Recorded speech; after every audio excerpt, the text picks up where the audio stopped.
Tienes que prender el botoncito verde del... Hi, you can hear me? Okay, good morning to everyone.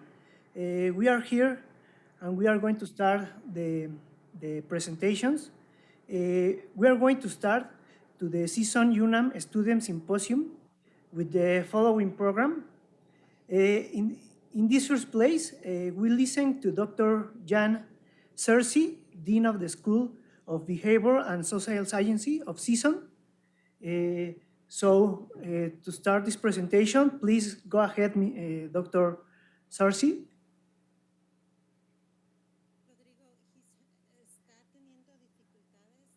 Okay. Okay.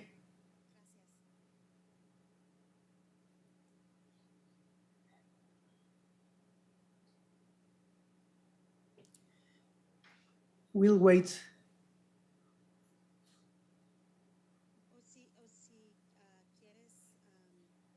Podemos okay. iniciar nosotros. We can start with the speech from Doctora Luz Fernanda, Academic Secretary of the Institute of Geography. Will take the speech in place of Manuel Suárez Lastra, the Director of UNAM, the Institute of Geography. So please, Doctora Luz Fernanda.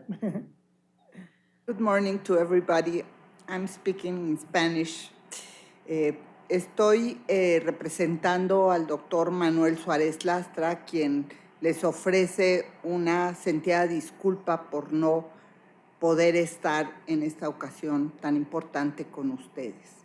Les doy la bienvenida a todos y todas los que nos acompañan en el Instituto de Geografía, en su auditorio principal, y quienes nos siguen por redes sociales y desde luego y en primer lugar a todos aquellos que nos están acompañando de la California State University Northridge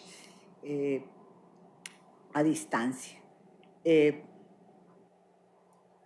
Estimados, este discurso, este paper lo escribió el doctor Manuel Suárez Lastra y yo nada más lo voy a leer. Dice así: estimados amigos y colegas, doctor Jan Searcy, decano de la Universidad de la Facultad de Ciencias Sociales y del Comportamiento, California State University Northridge, doctor Ed Jackiewicz, jefe del Departamento de Geografía y Estudios Ambientales de la misma universidad, doctora Alana Rader y doctora Daisy Lemus, del Departamento de Estudios de la Comunicación de esa misma universidad. Queridos alumnos de California State University Northridge, estimados profesores, investigadores y alumnos del Instituto de Geografía de la UNAM. Es un placer estar con ustedes en este simposio estudiantil California State University Northridge, Universidad Nacional Autónoma de México, porque colaboramos en instituciones académicas que tienen el compromiso de formar personal altamente especializado en el análisis espacial de diversos temas, no solo físico-geográficos, sino también sociales y económicos. Las infraestructuras de datos espaciales, las herramientas geotecnológicas y la cadena de valor geoespacial ya están en la agenda de los principales líderes en todo el mundo, y la creciente relevancia y aplicación de la geografía en el modelado y gestión de la transición global que vivimos está impulsada por el desarrollo de geotecnologías que tienen un significativo impacto en nuestro planeta, la economía y la sociedad mundial.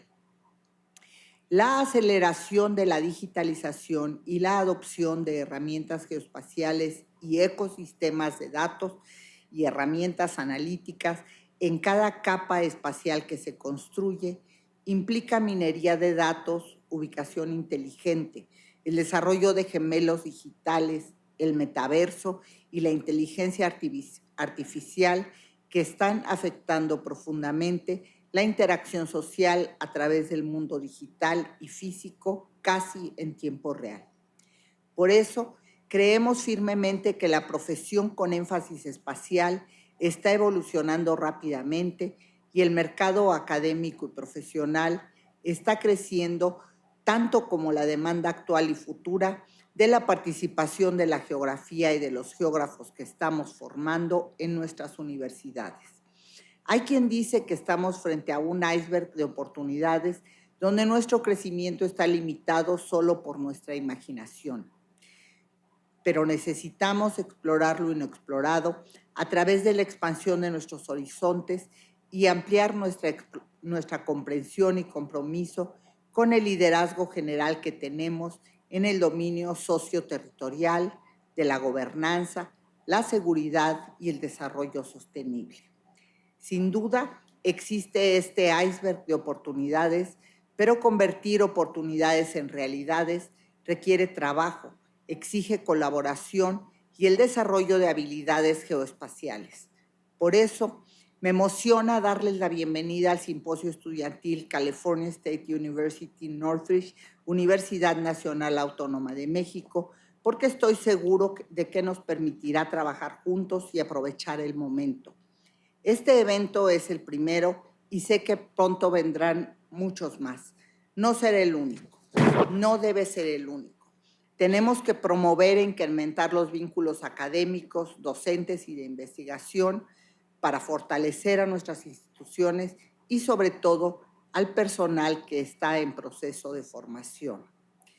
Como ustedes saben, la relación de la California State University Northridge con la Universidad Nacional Autónoma de México no es nueva.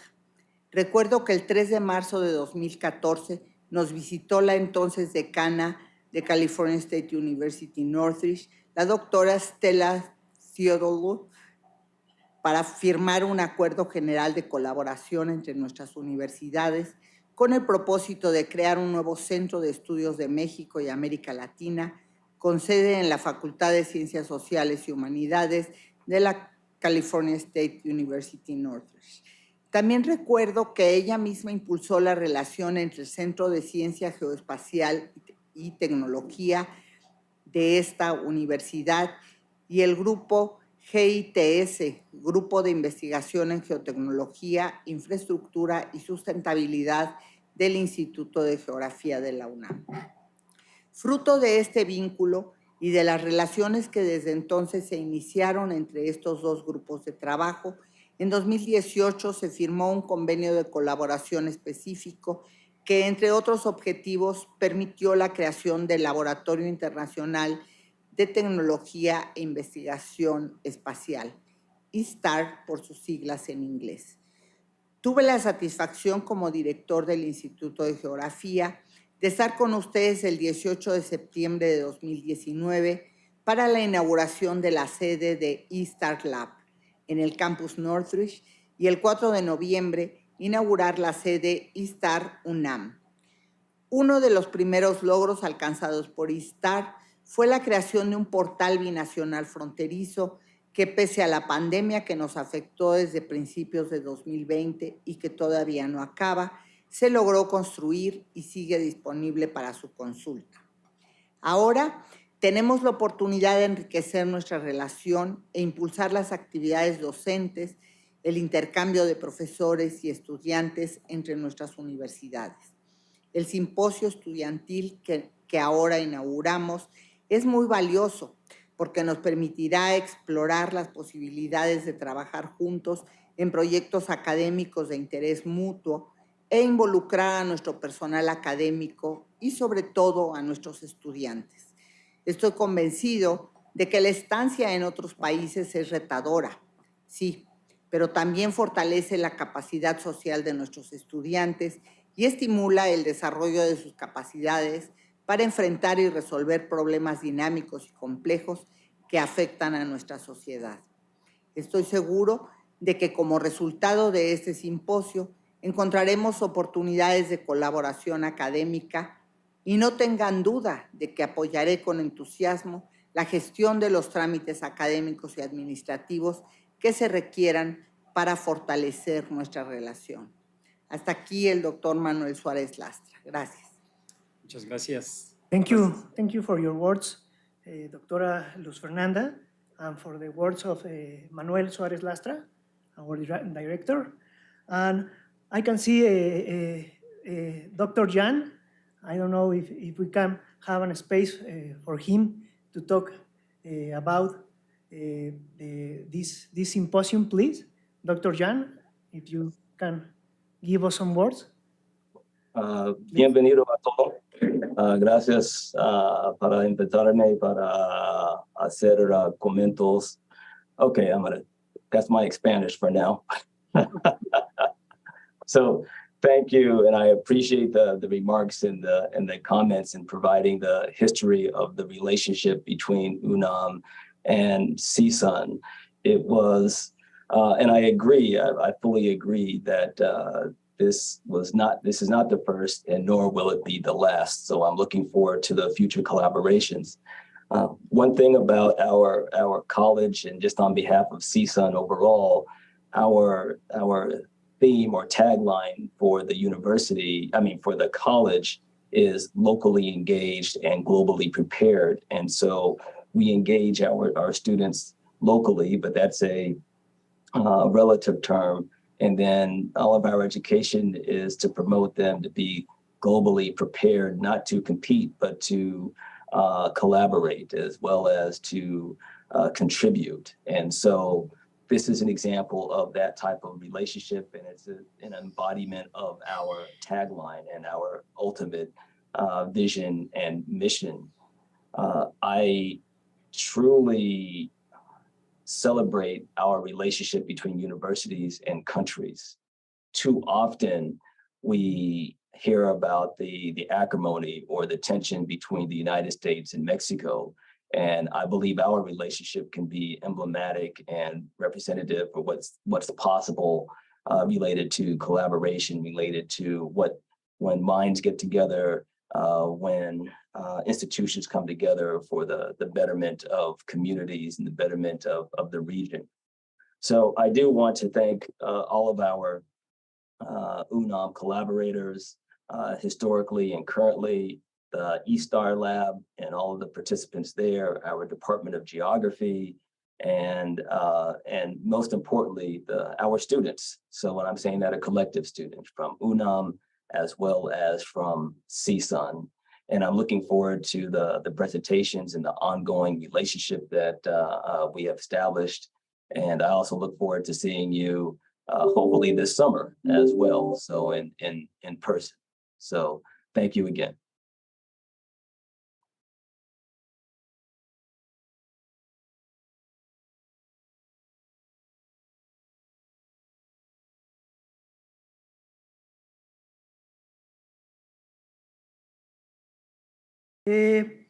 Now we ask to Dr. Ed Jackiewicz of Department of Geography and Environmental Studies of CSUN if he can intervene in this, please. Yes, good morning, everyone, and thank you all for being here. This is a really exciting point or time for the Geography Department to collaborate with UNAM. As has already been mentioned, it's been in the works for a while, and I want to thank Daisy and all the other folks who helped put this event together, and I'm really excited to hear the student presentations. The data that's available to us is bountiful, and there's so many research opportunities and collaborations that will occur down the road, and I'm really excited to get the ball rolling. And like Dean Searcy said, to meet in person is going to be even a lot more fun when we get that going, hopefully this summer and into the coming years. The opportunities for our students is really what I'm really excited about. We have 2 students from CSUN presenting today and several others from UNAM presenting.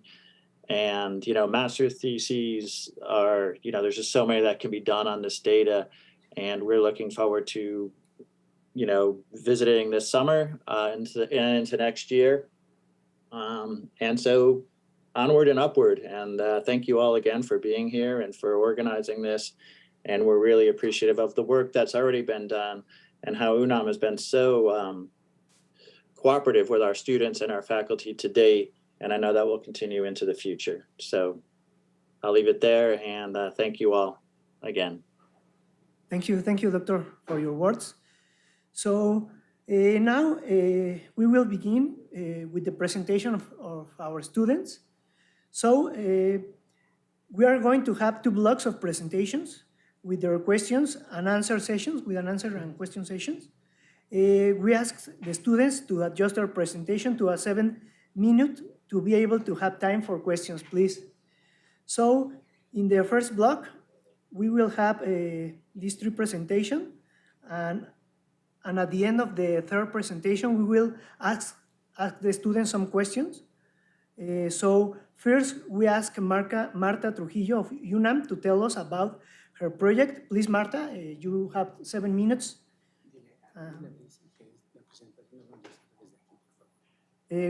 We are going to do these presentations from here, so please.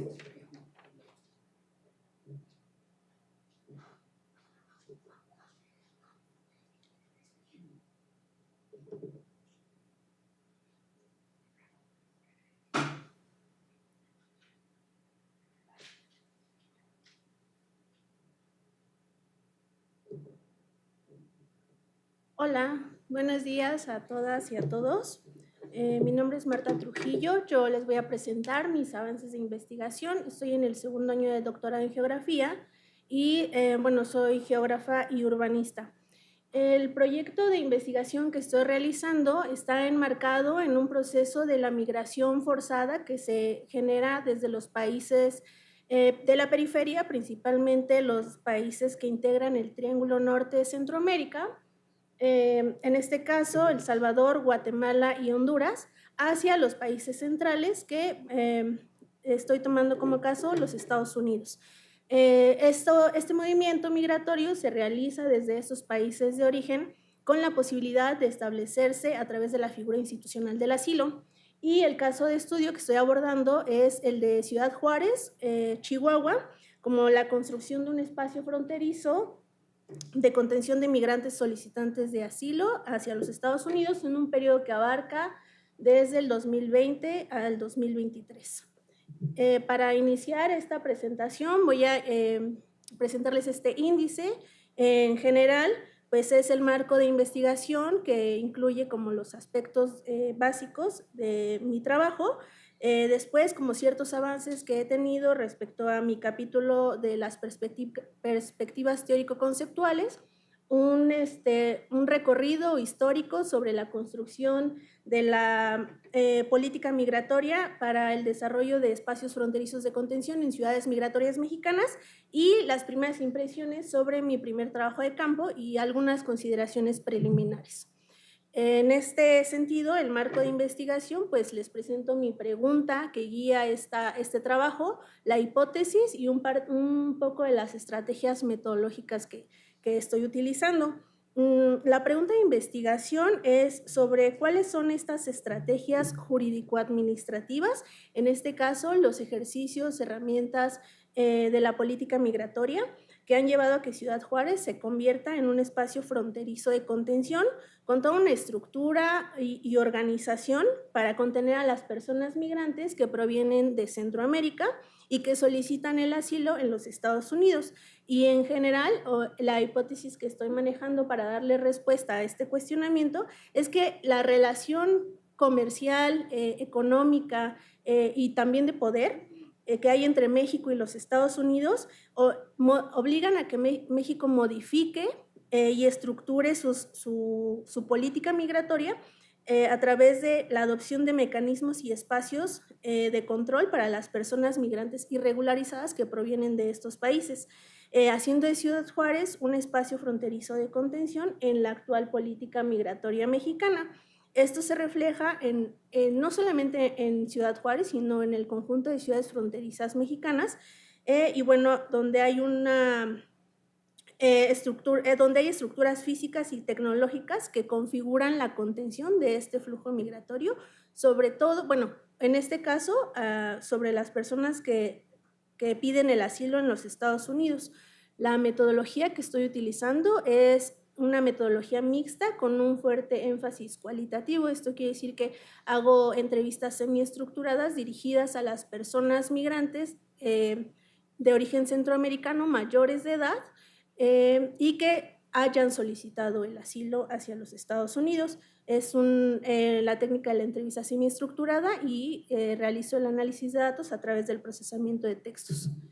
La estructura general de mi investigación está enmarcada con este objetivo general, que es el identificar estas estrategias jurídico-administrativas que dan lugar a que Ciudad Juárez se constituya como el principal espacio fronterizo de contención de migrantes centroamericanos.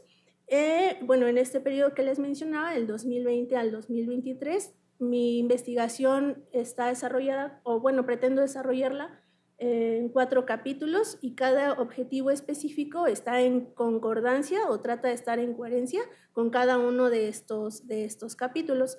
Por el momento he estado trabajando el primer capítulo, que es desarrollo teórico conceptual sobre los espacios fronterizos, la migración y el asilo como categorías analíticas. El segundo capítulo que ya desarrollé y que ya he entregado es sobre las particularidades de la política migratoria mexicana para el proceso de asilo y cómo se atiende a las personas que solicitan el asilo, de las personas migrantes de origen centroamericano. Y ahorita me encuentro desarrollando el tercer capítulo sobre la descripción del origen y desarrollo del proceso migratorio de estas personas. Como en general, algunos de los avances que he realizado es desde la geografía política considerar que el pensamiento crítico nos permitirá entender a la sociedad como un mundo histórico inmutable que puede ser transformado. También he trabajado sobre las diferencias entre límite y frontera, específicamente trabajando el aspecto de frontera. Mi concepto central, que es el espacio fronterizo, pues como un conjunto sociopolítico en donde se reflejan estos conflictos, estas discordancias, sobre todo en este proceso migratorio, pero hay otros procesos sociales que se dan en un espacio fronterizo, ¿no? Mi marco de investigación son las teorías estructurales de la migración internacional y la figura institucional del asilo vista desde la perspectiva de los Estados Unidos, porque en México tenemos 2 categorías de protección, que es el refugio y el asilo, pero a mí lo que me interesa es el asilo visto desde los Estados Unidos. En mi capítulo 2 hago un recorrido histórico de algunos de los acontecimientos y procesos que se han dado en las ciudades fronterizas mexicanas del norte, pero en este caso me enfoco en los acontecimientos que se han evidenciado o que han estructurado la ciudad fronteriza de Ciudad Juárez. Es la ciudad fronteriza más antigua del norte desde 1695, y bueno, en los últimos años, pues en lo que va del siglo XXI, lo que ustedes saben sobre el activismo político con los feminicidios en Ciudad Juárez, las instalaciones de la maquila y el peaje de mercancías, ¿no? Y bueno, en los últimos años la concentración de los registros de solicitudes de asilo hacia los Estados Unidos. Un poco estos referentes de la política migratoria mexicana, este autor los reconoce como políticas de control y políticas de integración. Los que están marcados en amarillo son, digamos, como los instrumentos mexicanos federales. Yo los remarco porque se establece que son instrumentos que han guiado en los últimos años la política migratoria mexicana. Por ejemplo, en la Ley de Migración del 2011 se establece que la migración irregular no constituye un delito, es más bien una falta administrativa. Y bueno, todos estos instrumentos han guiado o se han construido a partir de algunos eventos pues de impacto global, como los ataques terroristas a la ciudad de Nueva York, la crisis global del 2008-2009 y bueno, la reciente pandemia del 2020. Estas últimas diapositivas son algunas de las impresiones de mi primer trabajo de campo, que fue en febrero, en Ciudad Juárez, en algunos espacios de albergue para las personas migrantes centroamericanas y bueno, de otras nacionalidades, ya que Ciudad Juárez contiene otros flujos como haitianos, venezolanos y últimamente haitianos, venezolanos y últimamente brasileños y africanos. Y bueno, en este caso yo les traje algunas impresiones que he podido encontrar recientes sobre este proceso migratorio. En este caso yo encontré que ahora antes se daba un proceso para la solicitud de asilo en un registro por listas. Y eso ha cambiado en este año a partir de la visita del presidente Joe Biden y de los recientes acontecimientos con Ucrania y Venezuela, ¿no? Y entonces las personas migrantes, ¿cómo se les atiende para sus solicitudes de asilo? En este caso, ahora se utiliza esta herramienta tecnológica que es una aplicación que podemos descargar todos en nuestro teléfono que se llama CBP One, en la que se le solicita a las personas migrantes que quieran pedir el asilo hacia los Estados Unidos que se encuentren en una ciudad fronteriza mexicana para poder realizar su trámite. Y dentro de algunas impresiones que pude recuperar a través de las entrevistas semiestructuradas, pues están estos 3 ejemplos, estos 3 testimonios de lo que representa el proceso migratorio para las personas, ¿no? En este caso, las primeras 2 son de personas, de mujeres, y la de abajo es la de un hombre. Y bueno, la primera me va a permitir leerla, y es que dice, bueno, en diciembre estaban pasando de otra manera, conforme a unas listas por parte de COESPO, que es el Consejo Estatal de Población a nivel estatal. Nosotras sí llegamos a COESPO y ellos nos trasladaron a este albergue, pero eso se terminó y ahora estamos con la aplicación esperando. Otra impresión es que empezaron del 16 o el 12 de enero con la implementación de la aplicación y nos afectaron a todos. Nosotros estamos aquí estancados y no nos van a movilizar hasta que logremos una cita. Por último, este último testimonio de un varón me expresaba que su intención era entrar totalmente a los Estados Unidos de manera legal, ¿no? Regular. Esto como incorporando en su proyecto migratorio todos estos mecanismos y estrategias de lograr una migración ordenada, segura y regular. Y bueno, estos son algunos de los espacios de acogimiento y de la construcción que se da sobre los espacios que pude como recuperar en este trabajo de campo. Algunas consideraciones preliminares y bueno, quiero como en esta destacar sobre todo esta última, ¿no? Que el seguimiento a la dinámica del flujo migratorio centroamericano en las circunstancias contemporáneas va constantemente cambiando, ¿no? En este caso, con lo de la aplicación CBP One en enero del 2023 o los recientes eventos de el incendio en un centro de detención en Ciudad Juárez. Y eso sería todo. Okay, thank you. Thank you to Marta. So, now, we will give some time to Talar, Katoromian from CSUN, and please give us your intervention.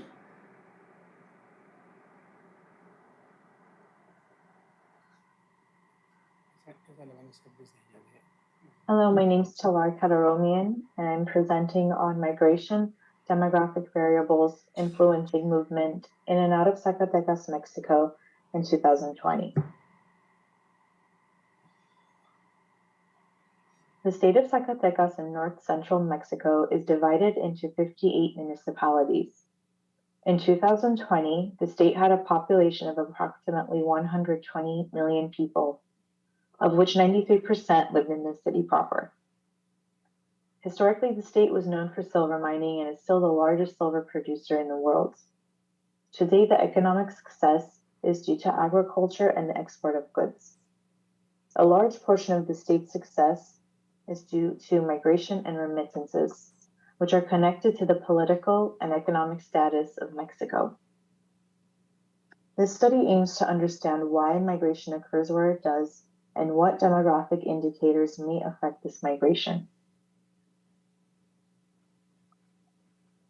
The data used in this study was collected from the Universidad Nacional Autónoma de México, as well as the National Institute of Statistics and Geography. A majority of Mexico experiences outmigration to the United States. This map from INEGI reflects that 72 to 90% of those migrants go to the United States.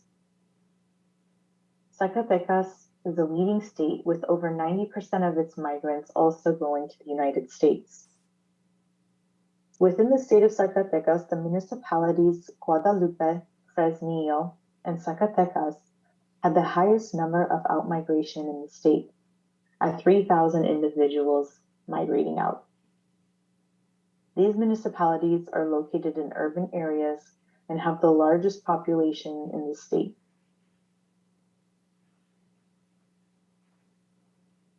The demographic data was collected from the 2020 census survey from Amenity. The 12 demographic variables listed here range from age to employment status, education level, and marital status. Past studies indicate specific demographic characteristics are tied to migration patterns. Regression analysis was applied to understand which key demographic variables explain migration. All variables were computed in exploratory regression but resulted in no passing models. This means the data is not distributed evenly. Therefore, we select the best available model to conduct a geographically weighted regression. The result of the exploratory regression reflected key demographic variables as population age 65 years and older, unemployed female population, and unemployed male population. This combination of demographic variable was the best model. We used these key demographic variables to plug into the geographically weighted regression to show the changes in local terms. Overall, the geographically weighted regression reflects R-squared values over 0.92 throughout the state. This translates to a 92% confidence that these demographic variables are affecting migration. Some limitations to this research include inability to travel to Zacatecas to collect qualitative data due to the COVID-19 pandemic. In addition, data from previous years are incompatible to the census of 2020, as the census of 2020 includes very detailed demographic variables. This means I'm unable to compare to previous years and conduct the same analysis on years prior to 2020. Further research is required to understand the correlation between each of these demographic variables against the dependent variable of outmigration. Thank you for your time.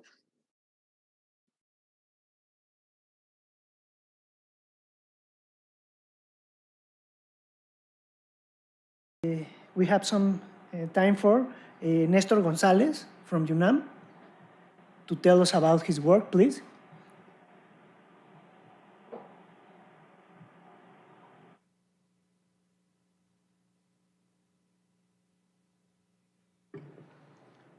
Listo, ¿verdad? Bueno, muy buenos días. Primero que nada, agradecer al Instituto de Geografía, a la UNAM por el espacio. Also, thank you to the CSUN staff and dean and all the crew for allowing us to have these spaces in which we can have interaction with other colleagues. So, for the very nature of my work, I will proceed now in Spanish to explain the whole synthesis of the presentation, which I'm going to try to do it briefly. Bueno, muy buenos días. Bueno, va a ser algo muy sintético. Yo ya estoy en el 6º semestre, ya concluyendo trabajo de campo. Y bueno, como verán en la diapositiva de introducción, pues bueno, es la construcción de comunidad indígena en espacios translocales. Los migrantes de Teotitlán del Valle son zapotecos en la frontera norte. Originalmente, esta investigación se había planteado como una investigación desde el transnacionalismo y buscaba observar pues, la interacción que generaban los migrantes zapotecos de esta comunidad en la zona de la frontera norte, pero del lado de California, debido pues, bueno, a la contingencia sanitaria y algunos otros impedimentos. Algo que empezamos a observar es la concentración de migrantes zapotecos no solamente en el área de California, sino sobre todo en la zona fronteriza de la ciudad de Tijuana. Bueno, vamos a desarrollar la exposición en estos 4 puntos. Primero, una síntesis del capítulo primero, que es como el fundamento teórico de la tesis misma. En el capítulo 2 va a ser una síntesis migratoria muy expresa acerca de, bueno, la dinámica migratoria México-Estados Unidos, que tiene cierta incidencia después en la migración indígena de Oaxaca. La segunda parte del capítulo 2 trató acerca de los 2 grandes grupos indígenas que migran en Oaxaca. Bueno, todos los grupos indígenas, los 16, tienen una historia migratoria, pero de los que se tiene mayor información y también por la cantidad demográfica que suponen, van a ser los mixtecos y los zapotecos.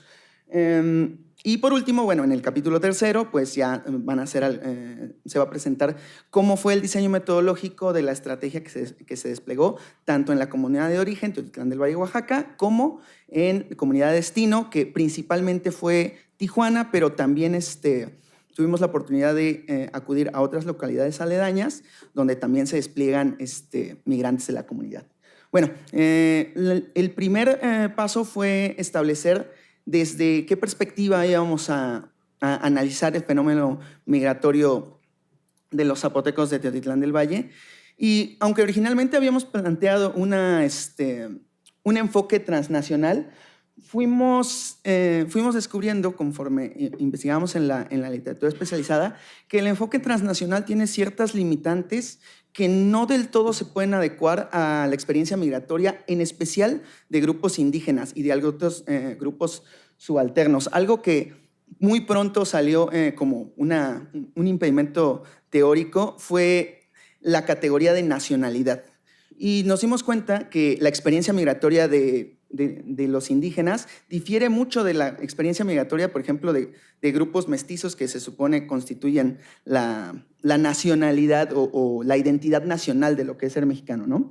Algo que supone un impedimento es que esta idea de nacionalidad pues en sí misma es muy estatocéntrica, ¿no? Y deja de lado aspectos muy fundamentales de la identidad de grupos, sobre todo grupos indígenas. Además de que, pues bueno, en estudios migratorios transnacionales, dado que la naturaleza del mismo estudio migratorio es observar la migración entre estados-nación, pues muchas veces se deja como, no quiero decir de lado, pero sí de alguna forma subrepresentado la trayectoria migratoria de estos grupos que conforme fuimos avanzando en la investigación, nos dimos cuenta que, o sea, migración interna y migración internacional, por así decirlo, pues están íntimamente vinculadas. Y especialmente para la experiencia del indígena, no hay diferencia, entre la migración interna con la migración internacional más allá del aspecto legal. O sea, a lo que se enfrentan grupos que no entran dentro, digamos, el cano de lo que es la nacionalidad. Observamos, por ejemplo, el solo hecho de salir de la comunidad de origen hacia otro estado de la República representa en sí mismo una frontera interétnica, ¿no? O sea, llegan a lugares, así aunque sea en Ciudad de México o en las grandes urbes, llegan y se encuentran con un escenario hostil, mismo que se encontrarían en alguna ciudad migrando a otro país. El lenguaje por sí mismo es una barrera. Por muchos años la migración indígena se enfrentaba a la discriminación y, bueno, de alguna forma se sigue enfrentando a la discriminación justamente por la falta de dominio del idioma español, ¿no? Y la predominancia de su lengua originaria. Y también una dicotomía entre lo que es lo urbano y lo rural, o sea, como si lo indígena estuviera atrapado y constreñido únicamente en lo que es lo rural y lo urbano como un espacio desconocido o como un espacio ajeno. Y es por eso que propusimos el cambio hacia un enfoque de translocalidad, no solamente por la cuestión internacional, sino como una propuesta hacia justamente la asimilación de que las fronteras no tienen que ver solamente con aspectos meramente políticos, ¿no?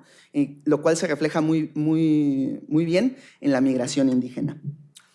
Bueno, algo más, si quieren, en la sesión de preguntas podemos como ahondar un poco más en eso. Me gustaría pasar al capítulo segundo, que se dividió, digamos, fuimos de lo más general a lo más particular. Primero, pues hicimos como un muy breve recorrido respecto a la trayectoria migratoria o la historia migratoria México-Estados Unidos, que si bien, como mencioné en el capítulo anterior, pues no define el movimiento migratorio de las comunidades indígenas, sí marca una pauta o algunas tendencias. Entonces, pues bueno, se hace una revisión muy rápida, sobre todo de las reformas migratorias de 1986, IRCA, que sí es un parteaguas respecto a los procesos de unificación familiar. A partir del 86, conforme algunos migrantes mestizos e indígenas comienzan a regularizar su situación migratoria del lado de Estados Unidos, se aceleran las reunificaciones familiares. Después de ese breve recorrido, nos centramos en los dos grandes grupos migratorios de Oaxaca, que fueron mixtecos y zapotecos. Básicamente no hay grandes distinciones en la superficie, pero sí en la forma en la que se van constituyendo como comunidad en las zonas de destino.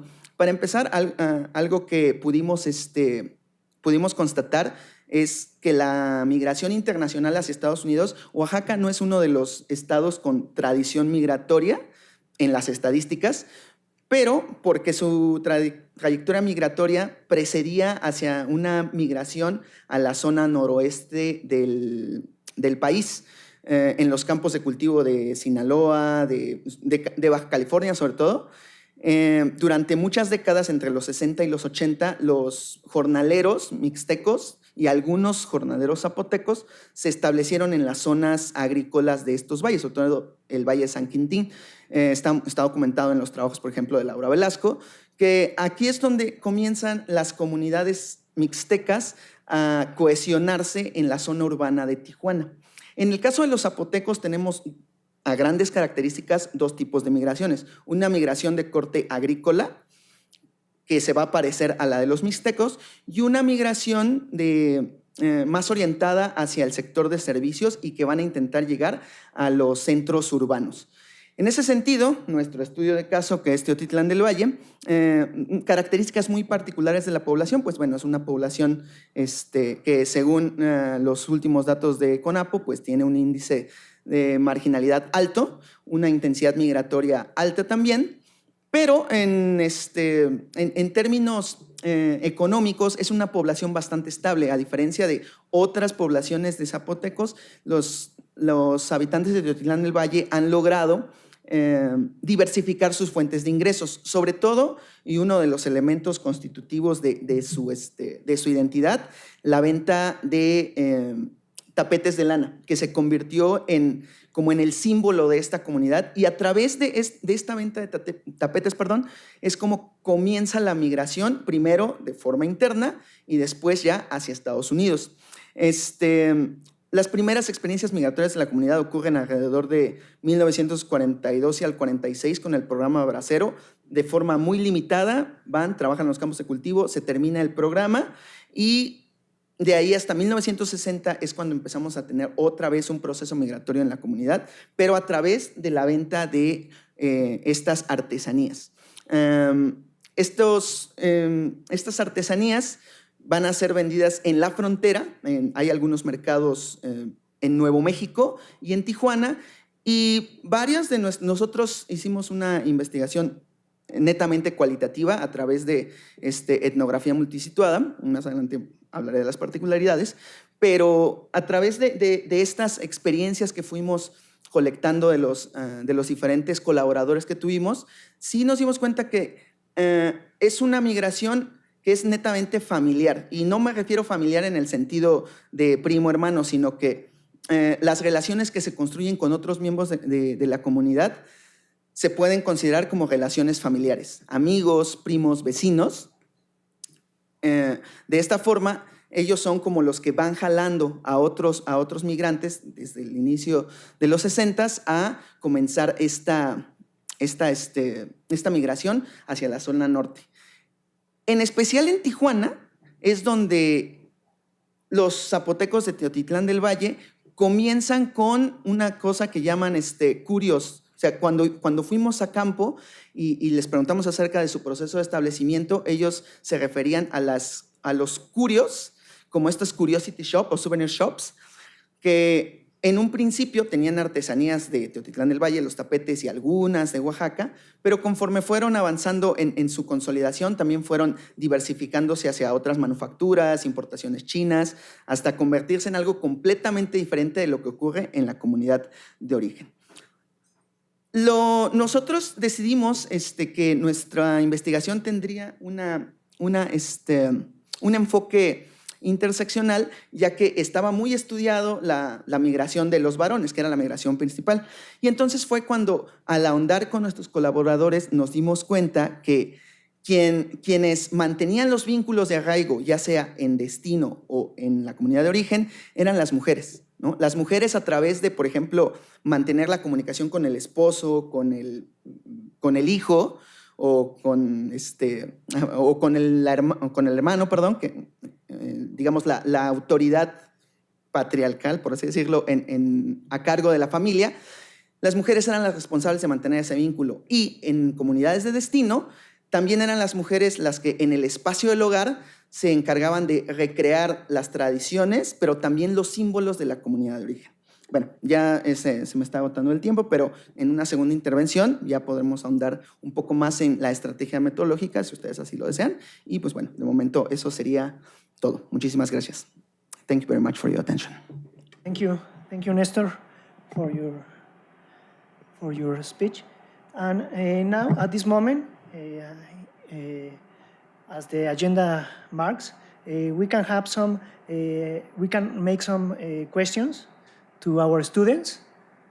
So please, to all of our colleagues, please take some minutes to ask some questions to the three speakers, please.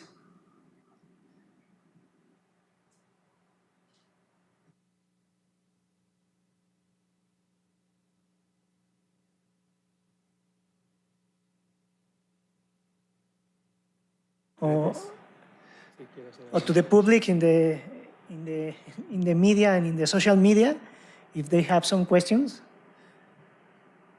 We have one question from one of our faculty members, Thank you. Dr. Luke Drake, sorry, Luke Great, I called you Great.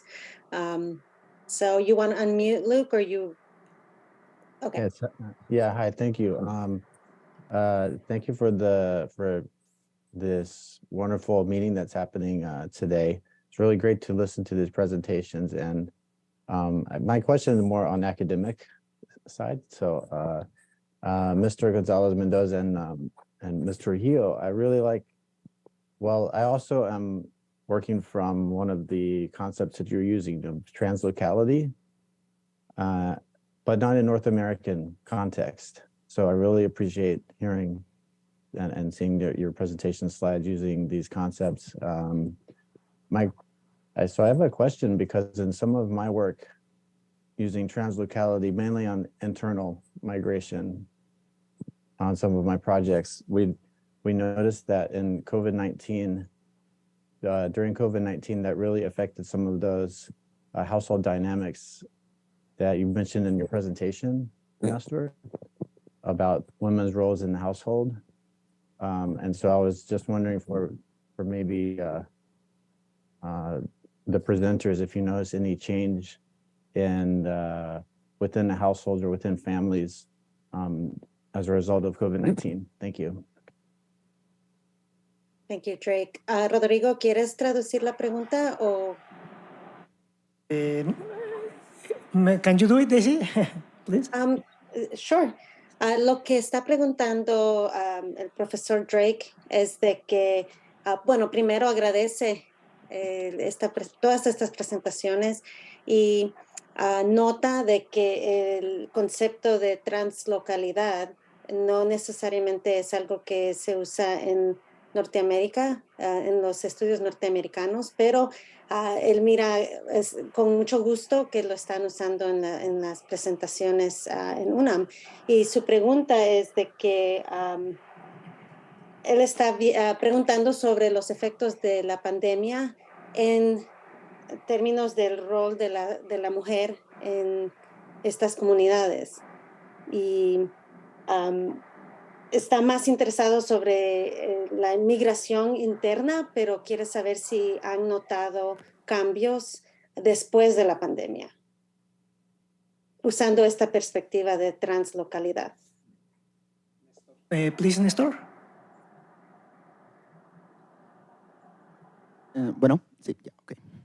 First of all, thank you very much for your comments, and also, the concept of translocality helped me a lot to understand the process of the Zapotec migration, because the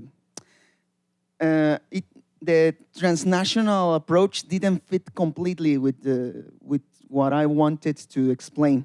And talking about the COVID-19 and what happened with the household dynamics, well, for what I have observed on the field, it reinforced the role of women regarding these activities of maintaining the household, like, for example, food, what else? Activities of, I don't know how to call it, like celebrations, something like that, because since they limited their travels to the homeland, so to speak, they reinforced the dynamic they had in Tijuana. And also they reinforced their link with the community that they have in San Diego and California. So what happened is that from the house labors that women have, now the community over there has been reinforced, because at the end, in the households where you have a Zapotec a mother or grandmother or a sister taking care of everything, is where you can see the symbolic and mostly symbolic things from Teotitlán del Valle reinforced. I have some pictures in the presentations where you can see. I'm sorry I didn't show them. Where you can see that, like, specific places in the house that reproduce things from the homeland. I don't know if I answered your question. Yes, thank you very much. Thank you. Thank you. Néstor? Well, it seems to me that all of these three presentations are very interesting. I think the part of migration is very important for our both countries. So I don't know if you have another question.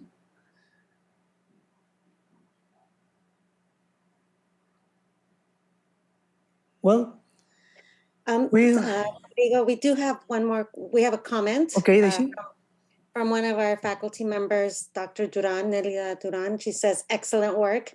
And now we have a question from Danielle Bram, our colleague from CGST here at CSUN. Okay. We hear you, yes. Danielle.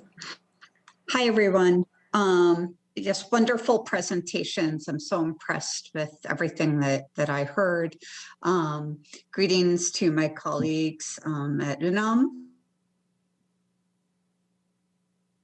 It's good to see you. So my question is more general, and it's for all of the presenters. What was your experience in terms of data availability and access?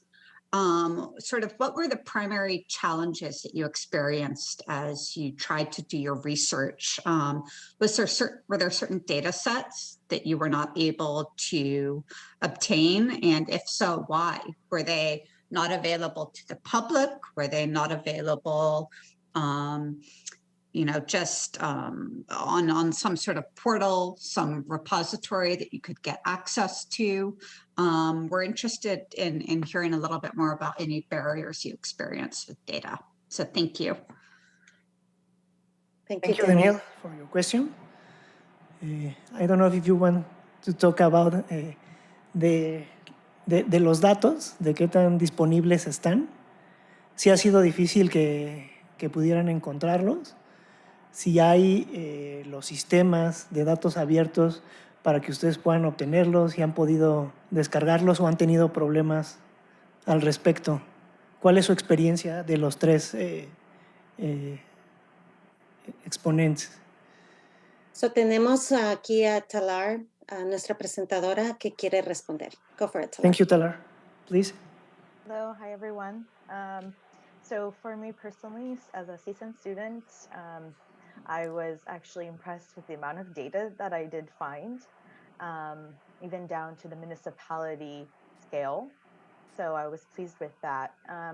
I would say one of my challenges when I first approached my research was I was interested in comparing data throughout the years and seeing the change. And I kind of had to reestablish my interests there. But personally, looking at the census data or other data collected throughout Mexico, I did find the data became more detailed, which was great.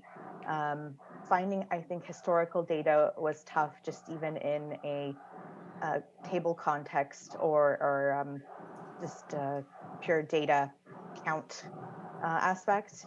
But I will say that I was pleased with the most recent data I found. As a GIS student, I did have trouble finding more GIS type data, so shape files and polygon data, point data. There is some availability of that, which I was able to find my polygons of municipalities and find some things that tied together. But I did feel a lack a little bit of what I at least could find. And that's me maybe searching from the states and maybe not knowing all the resources that I could look into. But UNAM, I did use ISAR actually, and that was the start of my data where I collected migration data and remittance data. So that was very helpful. And from the National Institute of Statistics and Geography also had a lot of data there, but few data sets that were actually GIS format.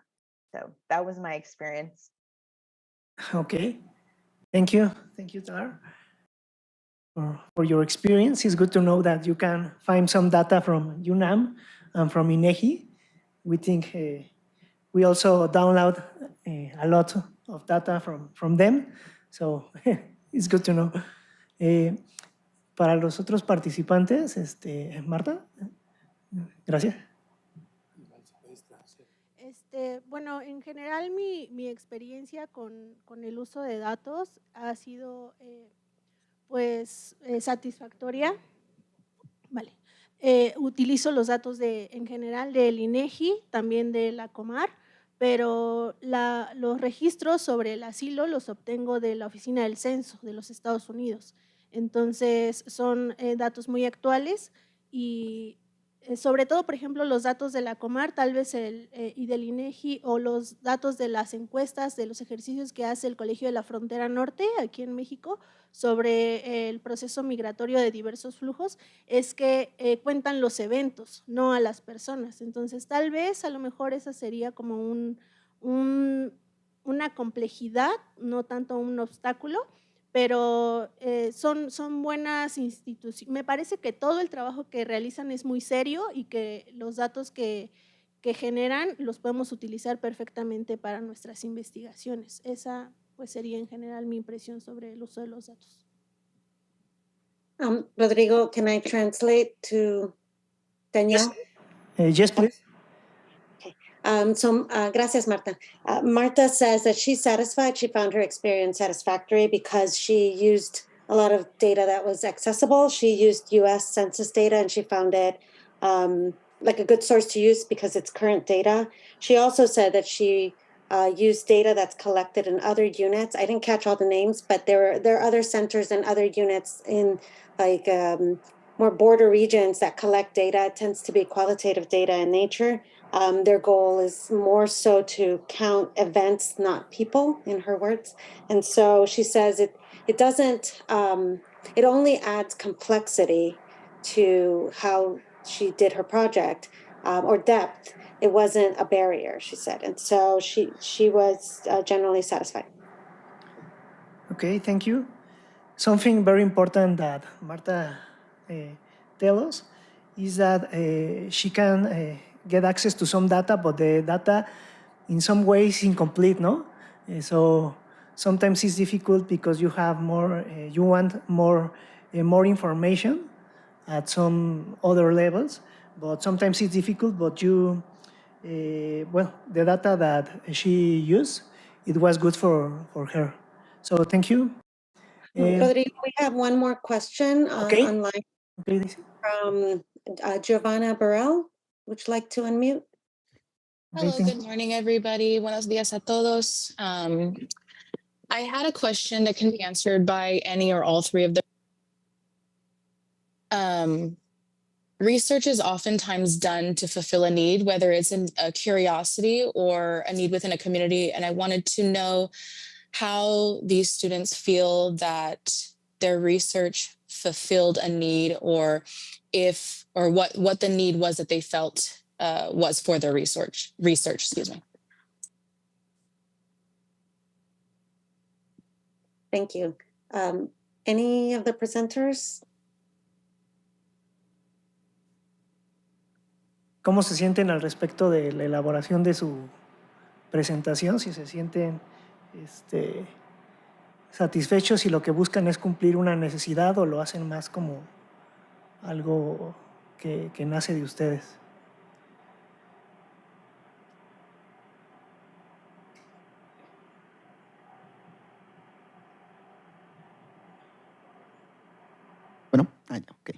Bueno, pues de forma personal es un tema que me interpela. Yo soy zapoteco, entonces por mucho tiempo el tema migratorio, pues o sea, desde que soy niño lo viví.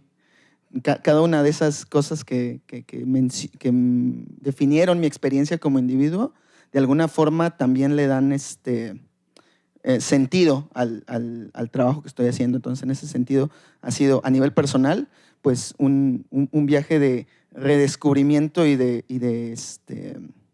reposicionarme como un individuo que no precisamente está dentro de una sola categoría. Y en ese sentido, mi investigación pues ha sido muy grata, muy satisfactoria, y también para darle voz pues a grupos que tradicionalmente pues no la tienen.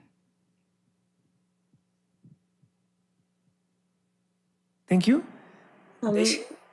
Okay, so I'm going to translate you, Néstor. I know you're going to be able to detect if I don't capture it. So basically, Giovanna, Néstor says that he's a Zapoteco. So it's he has lived as a child. What he covered in his research is something that has personal meaning for him and has been a journey of rediscovery, as much as repositioning himself because of the intersectionality. He's not just one category, he's also a researcher and academic. And so he found this project to be satisfying, in addition to being able to provide voice to the voiceless. Yeah. So thank you very much for your questions. So I think it's time to move on with the presentations, if you all agree. So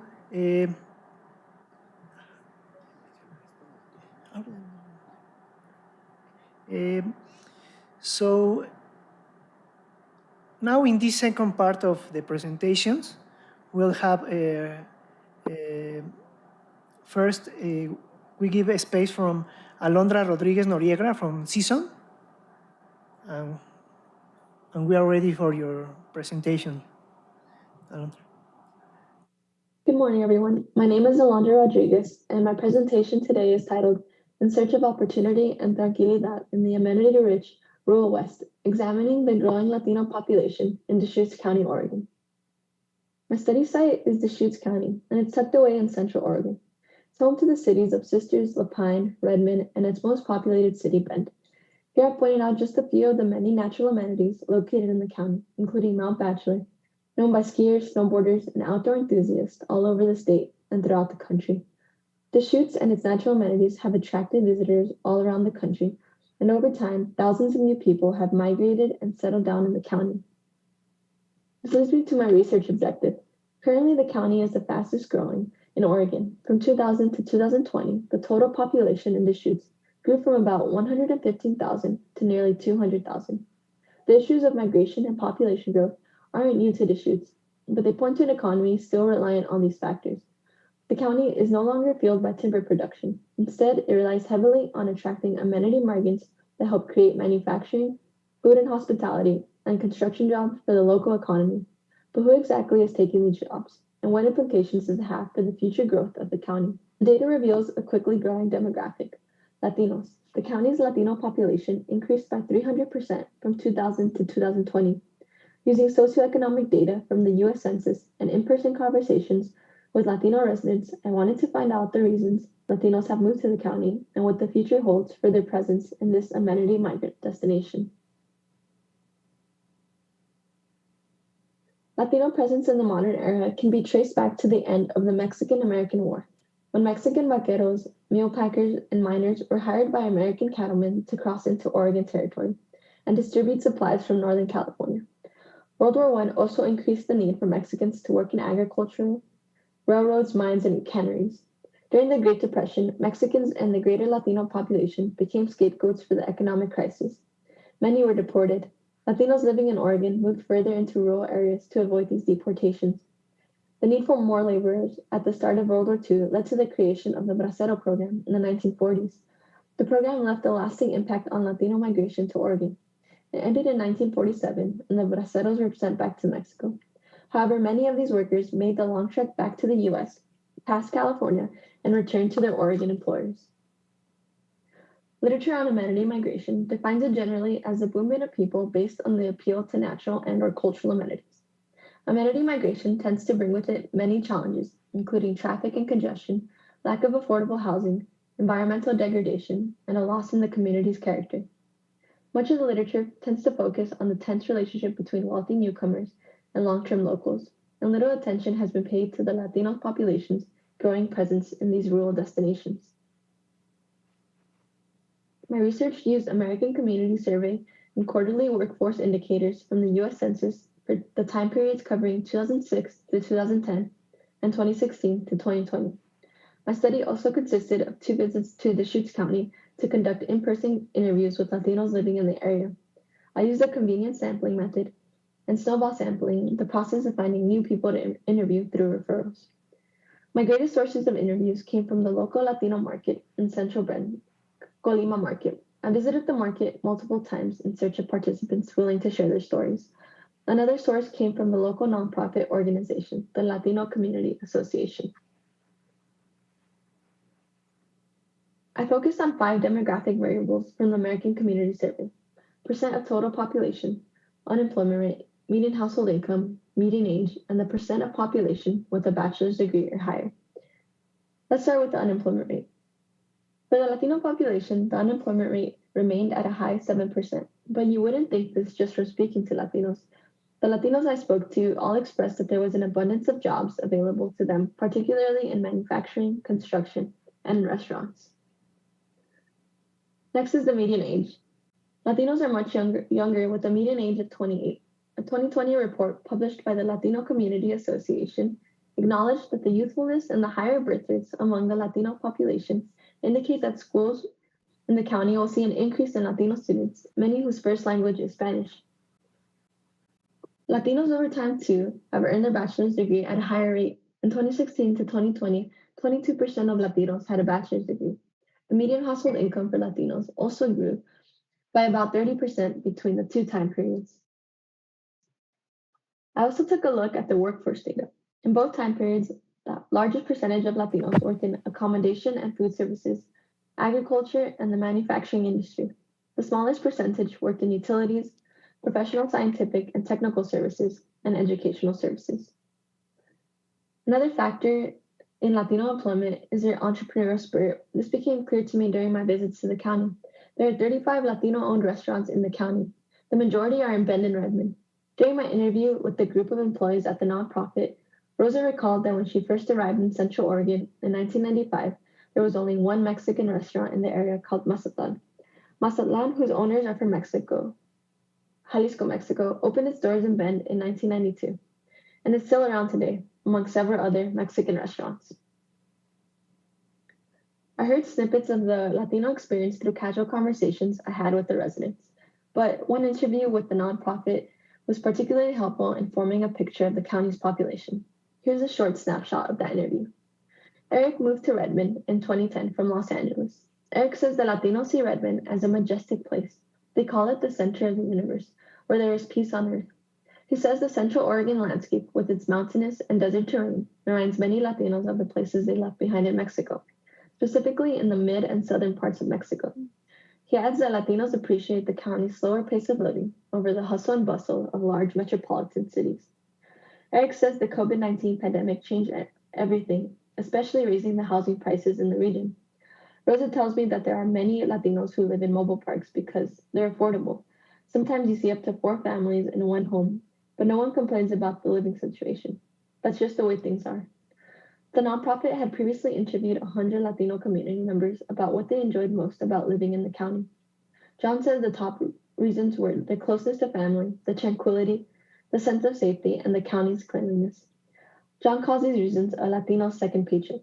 The Latino population is used to working long hours, usually in jobs that don't pay great wages, but the lifestyle amenities that are afforded to them because they live in the county make it all worth it. To conclude, generations of Latinos are now growing up in Deschutes and more are enrolled in K-12 schools than ever before. Latinos have long chosen to migrate to Central Oregon for the possibility of work and a better life, but the reason that seems to keep them around permanently is the region's Tranquilidad. Longer will the sense of tranquility remain as the county's population continues to expand.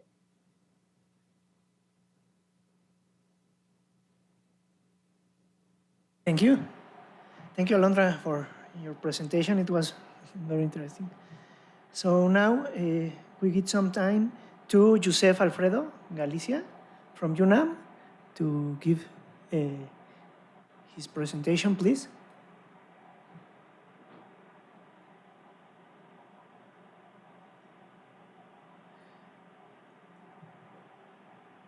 Rodrigo, I have a recorded presentation. Do I not play it or? Okay. Yes, we can. Or we can listen to it live. ¿Mi computadora para presentar? ¿La vas a dar? ¿Conectar mi computadora al HDMI para presentar? ¿Sí? I get confused. This presentation is from Josef or from other student? He submitted a recorded presentation in English, so I'm asking if I can show it. Well, it's okay. Sí, por favor. Sí, en inglés. Yes, please. You can.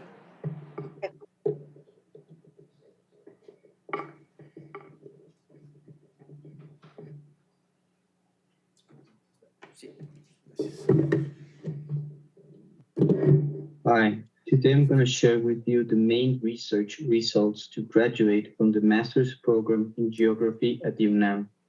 Said results are acknowledged within 2 contexts, political and environmental challenges. Concerning the research background, the work of Hachkuri and Carrillo Rivera 2021 concluded that water authority in Mexico, called CONAGUA, manages water flows using concepts that do not study the systemic functioning of groundwater. This suggests that water management in Mexico is driven by administrative interests over scientific efforts. Moreover, back in 2019, we were able to study that the International Water and Boundaries Commission in Mexico, called SILA, is responsible of managing the ongoing transboundary basins shared with Guatemala and Belize. Neither of these authorities in Mexico recognizes transboundary groundwater as a concept. Therefore, the hypothesis for this thesis is that different aspects of groundwater have been studied by authorities and academics, yet a systemic understanding of different flow system hierarchies in the context of transboundary groundwater flows is to be understood. The main objective was to understand the political implications and environmental challenges for groundwater management policies. The methodology used to study groundwater is that provided by Toth and adapted by Klimchuk in 2011 in the context of thick, meaning over 1 kilometer deep, karstic environments like the Yucatan Peninsula. This theoretical frame allows to understand systemic interactions of water with other environmental elements. In 2021, we reinterpreted publicly available data from CONAGUA. This authority sampled over 50 cenotes, meaning superficial water bodies associated to epigenetic karst formations, and springs in the Yucatan Peninsula. Results from this reinterpretation show, for the southern part of the Yucatan Peninsula, that at least 5 samples suggest regional groundwater discharging in this part of the Yucatan Peninsula bordering with Guatemala and to have a geographical reference for the results from 2021, in 2022, the methodology of Cachadore, Marras, and other authors was reproduced for Guatemala and Belize. The results show that superficial distribution of discharge through flow and recharge areas are associated to regional groundwater discharge for both the Yucatan Peninsula and Guatemala and Belize. In this map, we can see the spatial distribution of the reinterpreted samples from 2021 and the spatial distribution of discharge and recharge areas associated to regional flows. Both these results provide evidence of water flowing between Mexico, Guatemala, and Belize. To validate the hydrogeochemical interpretation, it was necessary to interpret those results in the context of isotopic analysis. Due to the lack of financing, isotopic data from a study performed by Wagner in 2009 for the southern portion of the Yucatan Peninsula was retaken. Additionally, a cross-section was established considering basement outcrop and discharge areas. Results from Wagner 2009 show 2 distinct patterns. On the one hand, springs are impacted by evaporation, and on the other hand, perennial superficial water bodies, mainly lagoons, that are related to richer scenarios that, notwithstanding this interpretation, these require further investigation and with chemical tracers. The results advance in the conceptual modeling of groundwater flow systems shared between Mexico, Guatemala, and Belize. These results suggest that water recharges in Guatemala and/or Belize and discharges in Mexico. Nevertheless, further fieldwork is required to obtain more data on isotopic signatures and hydrogeochemical behavior of groundwater, because water could be recharging in Chiapas and discharging in Guatemala or in the Yucatan Peninsula. Conclusions on environmental challenges are associated to environmental conditions such as rainy season, because during rainy season, most places in the Yucatan Peninsula or in Guatemala, Belize, or even Chiapas can become inaccessible. On the other hand, analysis of current national water management policies in Mexico, Guatemala, and Belize evidences a lack of understanding in the scientific systemic study of groundwater, providing challenges for its shared management. Thank you very much for your attention. I leave my contact for any future inquiries or doubts. Thank you to Joseph. So as we can we can see, we have to deal with other issues, and not only the social one, no? We have to deal with the interest of water or some environmental issues. So thank you to both of you. So now, if you have some questions, please tell us.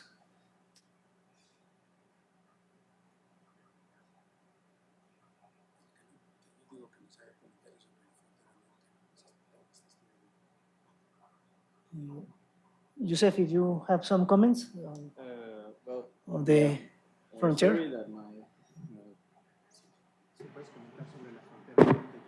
Yes, thank you very much for the time to speak. I'm sorry I didn't quite manage for the subtitles. Sorry for that, but I'm not the best at that.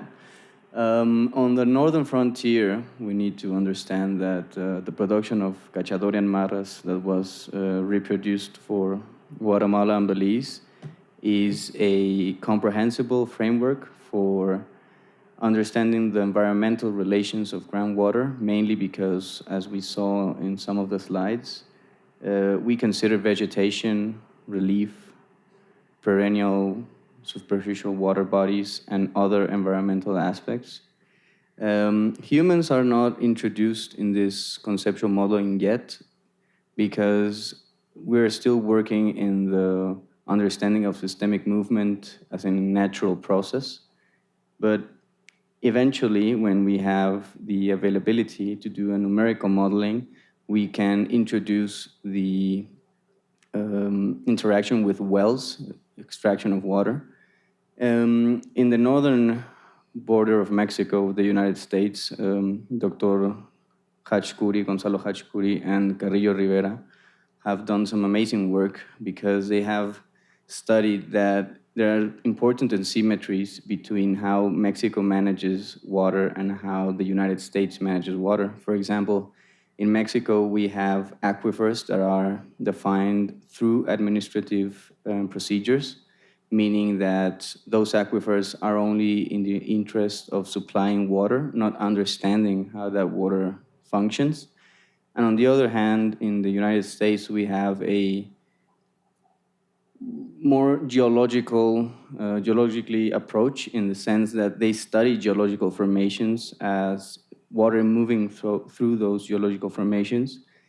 To that matter, since 2021, at least, or over 70 transboundary aquifers have been identified through research in the United States shared with Mexico. And conversely, the Mexican authorities have only recognized 10 to 15 transboundary aquifers. So this gives us a very challenging frame of action because they do not recognize the same amount of aquifers shared between these countries. So that initially that portrays a scenario of challenges.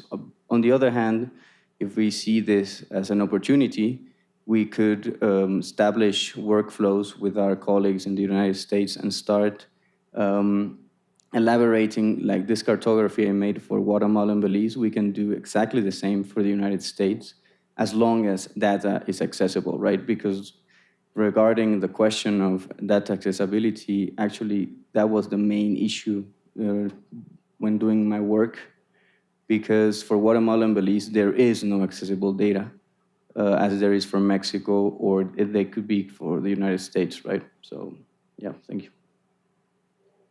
We thank you for that presentation, Yusuf. Dr. Rader, did you still want to ask your question? Yeah, sure. I had a question for Yusuf, and actually you answered part of it.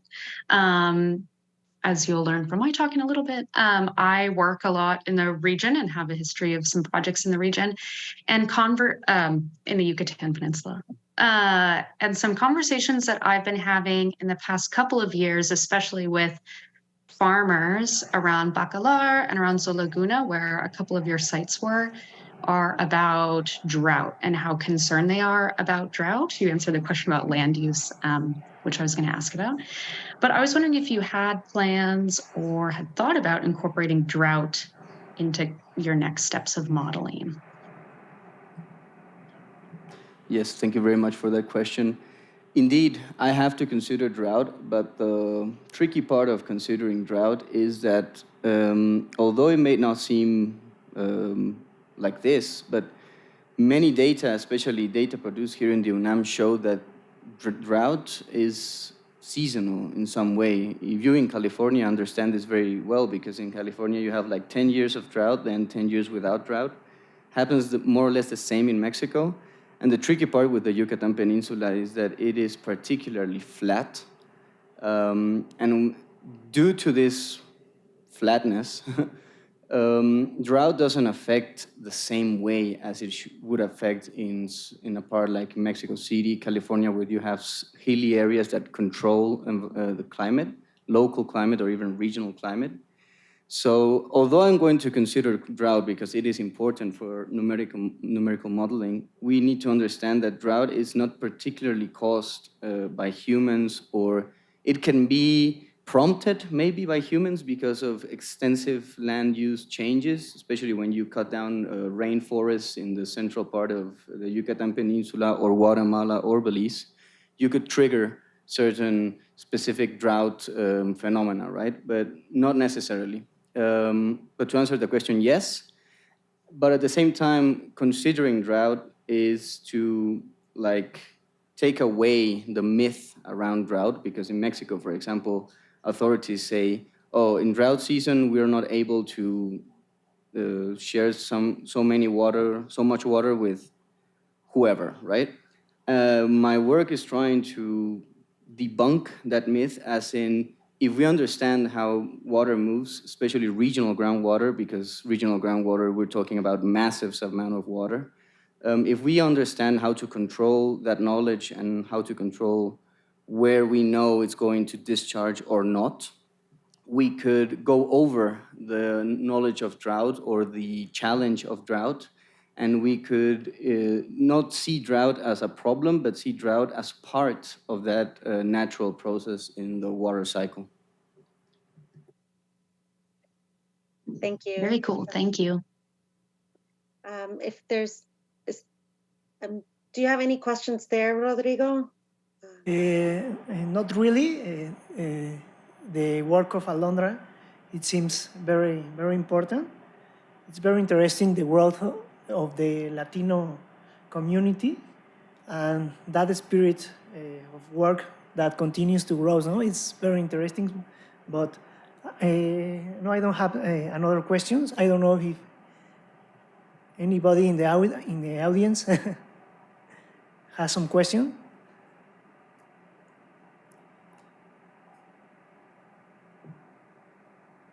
Okay, so thank you to all the speakers.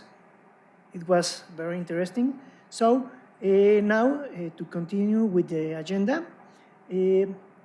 we have 1 hour for the teachers of CSUN and UNAM to present us some of their interest projects that are being developed in their corresponding institutions. So we are going to start with Doctora Alana Rader from CSUN, please. She's from the Socioecological Dynamics of Forest Regeneration in the Mesoamerican Biological Corridor of Mexico. So please, thanks to Dr. Rader. Hi, everyone. My name is Elena, and I'm an assistant professor at the California State University Northridge in the Geography and Environmental Studies Department. And today I'm going to present a selection of some of my research from southeastern Mexico, which all together characterizes social and ecological dynamics of forest regeneration in the region. Also, I want to start by thanking everyone for inviting me to share my work here. Through this work, I can definitely see many potential collaborations with UNAM into the future. So I'm excited about those conversations. So we hear again and again through research, through news, through policy, about this one-way relationship that land use has with our world's forests, where the demand for forest resources causes deforestation and degradation. However, there is life in the cycle of forested landscapes after their use. And this picture shows exactly that. So I love this picture so much. I took it in Mexico, the place where I research and learn about forests. And I love it because it perfectly shows the complexity of human-occupied tropical landscapes. In this photo, we have pastures, which are the lime green flat fields there. We have patches of regenerating forests of different ages and successional stage. We have mature, continuous forest cover. We have trees being used for fencing infrastructure. We really have all of it when it comes to forest landscape configurations. And this landscape spans the southeastern Mexican states of Quintana Roo and Campeche. And for those of you who are less familiar with Mexico's geography, this area defines the northern margin of Central America's Mesoamerican biological corridor. I'll call this region from now on just the corridor. And in this corridor, almost 80% of forests are home to communities whose livelihoods depend on forest resources. Traditionally, regeneration here is part of shifting agricultural systems, where patches of mature forest, regenerating second growth, and diverse land uses create complex forest mosaics. As such, both livelihoods here and the important international ecological designation of this region as a biological corridor depend on the process of forest regrowth and regeneration. We know that multi-scale policies aim to manage and conserve resources in human-occupied landscapes like the tropical forests of the corridor. And mostly these policies govern by simplifying landscape configurations, such as disincentivizing traditional land uses and shifting agricultural practices. And instead, they promote separated conservation and intensive land use areas. In doing so, these policies exclude the possibility for real-world dynamics of forest regeneration, which have supported smallholder livelihoods and tropical forest ecosystems for millennia. So in this talk, I'll show why we should actually not aim for simple, separated landscapes. And instead, we should embrace complex landscape configurations that include important forest regeneration processes. And there's been a long history of geography and ecology research on forests centered in this region of Mexico. However, most of the research has studied a single forest dynamic, deforestation.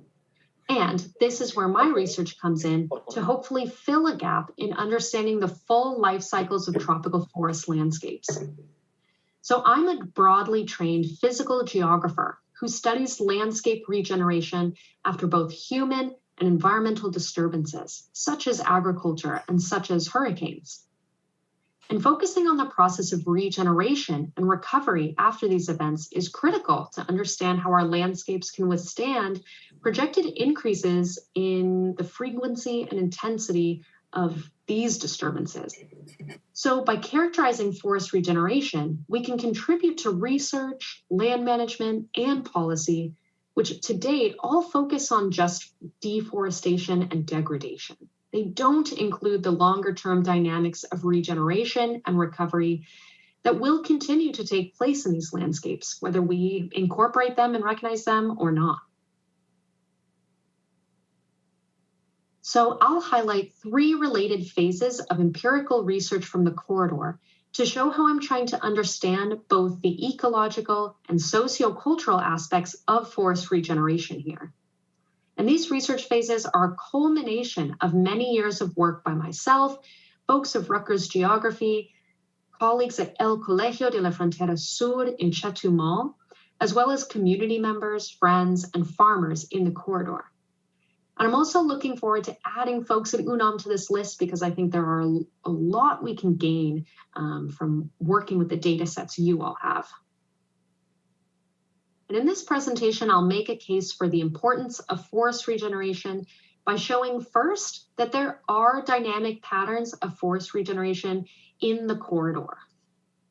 Second, I'll show that forest regeneration patterns have critical implications for ecosystem processes in the face of global environmental changes, specifically increases in hurricanes. And third, I'll show that forest regeneration patterns have critical implications for local scale land use and livelihoods. And together, the outcomes from these phases show that recognizing forest regeneration in our research and our conservation plans will support our human and ecological communities into the future. To set the context for these research phases, like many locations across the tropics, corridor forests are facing simultaneous and compounding pressures. So in addition to traditional shifting agriculture, which we're about to see is quite common still in the corridor today, Mexican agrarian policy since the 90s has heavily incentivized permanent mechanized cash crop agriculture. And the newest iteration of agrarian policy emerged just in 2019 with a program called Sembrando Vida, and we're going to discuss that later on. At the same time, the region sees increased frequency and intensity of environmental hazards driven by global climate change. These hazards include hurricanes and droughts. For example, a Category 5 hurricane made landfall in 2007, which will frame another phase of this work. So given these compounding pressures in the corridor, I want to see if and how forests regenerate during these changes, as well as what role regeneration plays for ecosystems and livelihoods. And getting into our research phases, I'll quickly note that I'm going to spare the methodological specifics here, but I am happy to discuss this at any time in the future.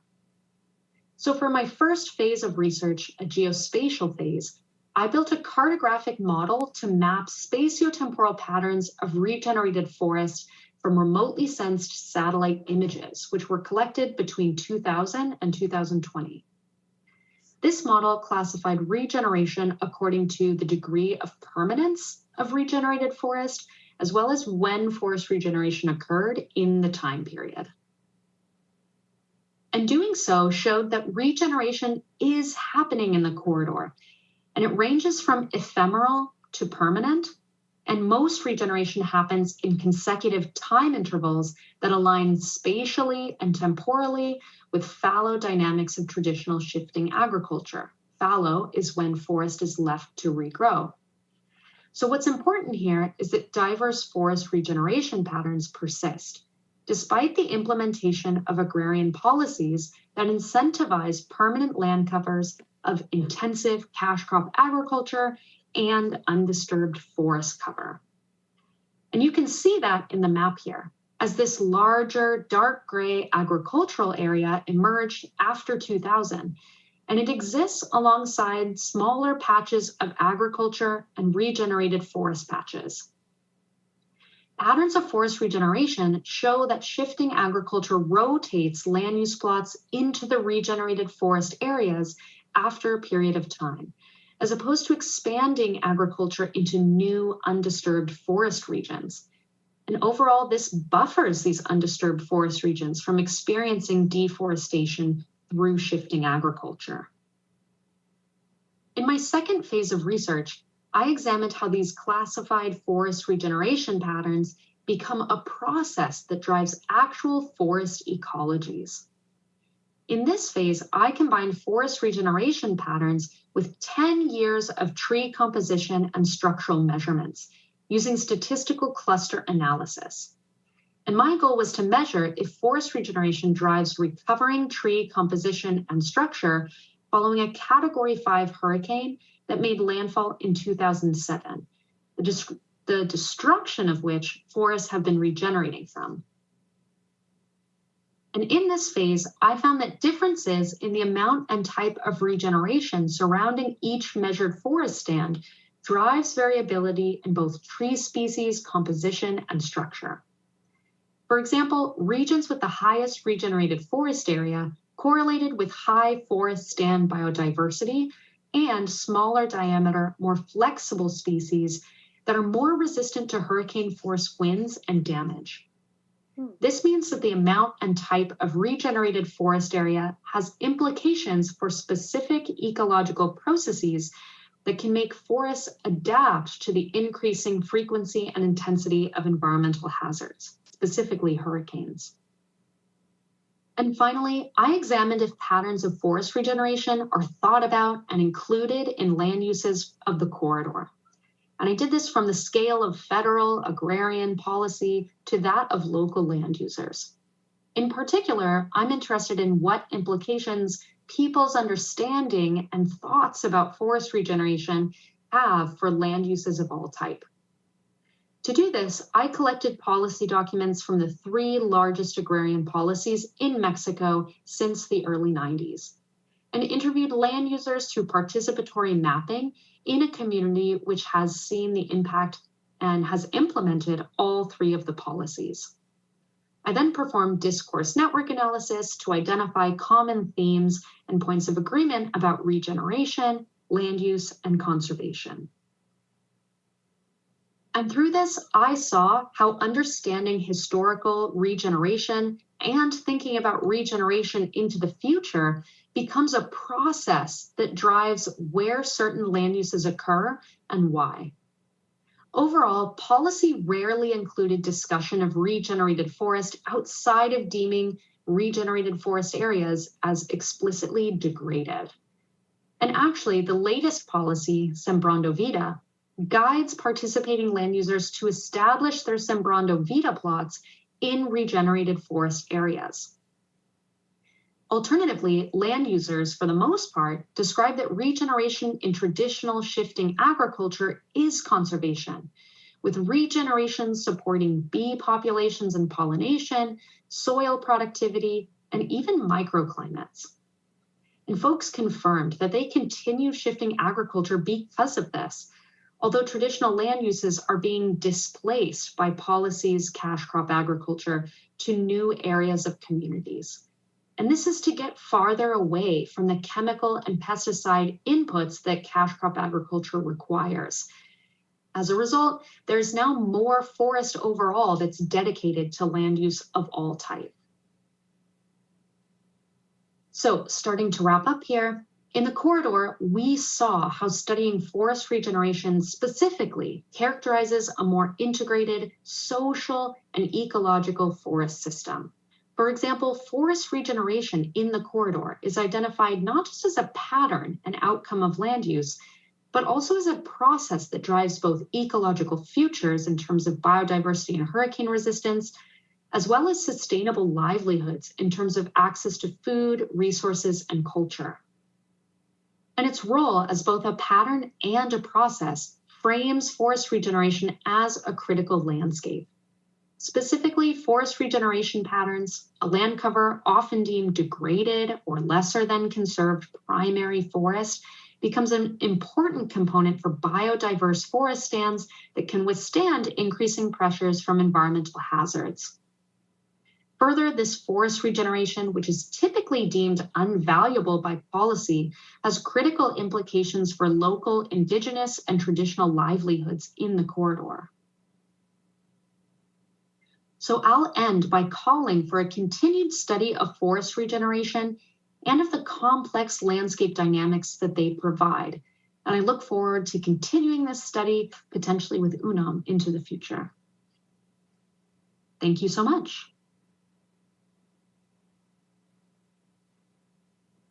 Daisy, Thank you.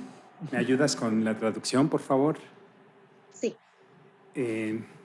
Doctora Lana, qué interesante estudio, y le quiero comentar que en el Instituto de Geografía tenemos a un grupo de investigadores que están tratando temas relacionados al suyo, como son José López, Lilia Lourdes, Leopoldo Galicia, que seguramente tendremos que buscar la forma de vincularlos para ver cómo podemos colaborar en este proyecto tan interesante. Muchas gracias.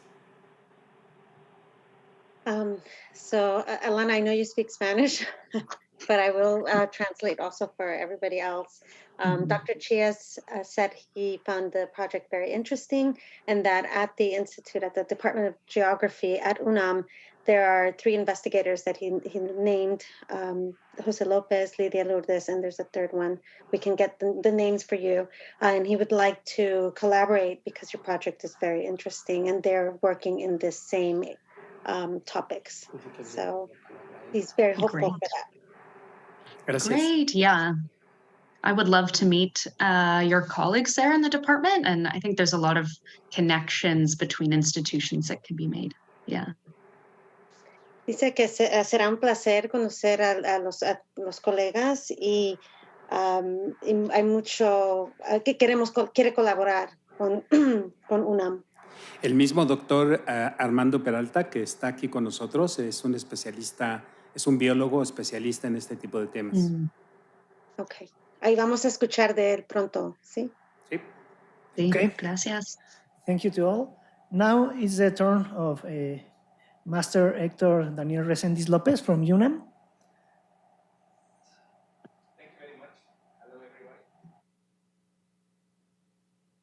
Thank you very much. Hello, everybody. I'm going to show you the work in progress about the National Atlas of Mexico. Do you see my screen? No? No. No, not yet. How can we can do this? ¿Me podrían ayudar a mostrar? Ah, listo, ready. Do you see? Yes? Héctor, sí, pero si entre medio alguien me la manda por email, la puedo poner en nuestro web, en Zoom. Ah, ok. Porque se mira pequeño. Sí. Espérenme un segundo entonces, por favor, para mandártela por correo. Bien. So what I asked is if they can email it to me, that way I can put it on the Zoom, because it would look a little small if we view it through their screen. So they'll be sending it shortly.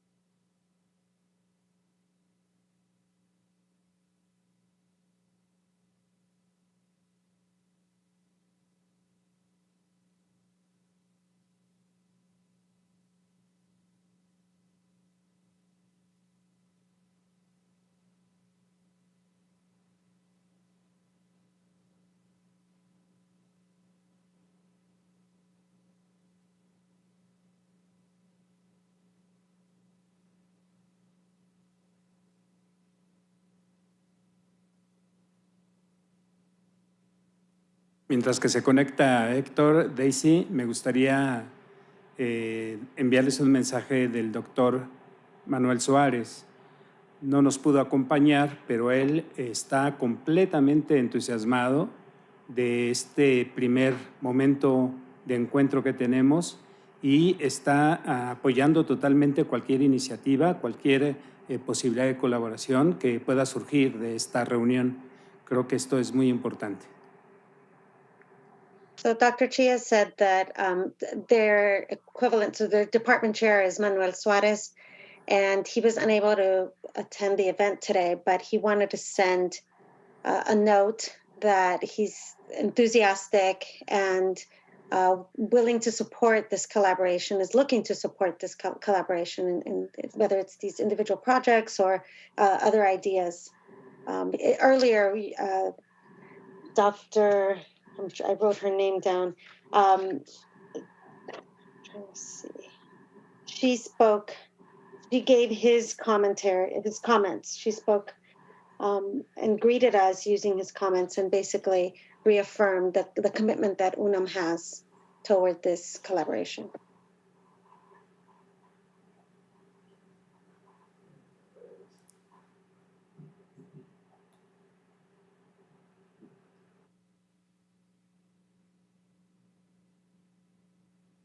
Si gustas, Héctor, puedes empezar y cuando la reciba la pongo para no demorar más. Yes, wait me a minute. I just upload it. Okay. Thank you. I'm not a geographer, but after all these presentations, I feel like I need to go get a geography degree because they're so exciting and the projects are so fantastic.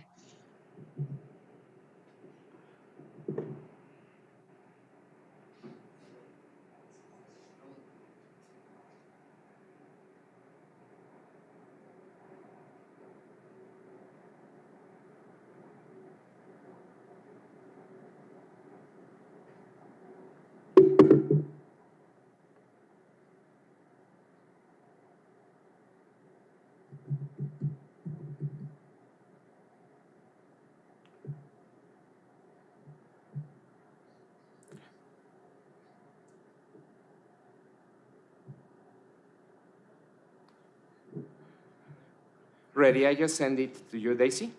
I'm going to start. And when you receive it, please put it on in the screen. That sounds good. Thank you.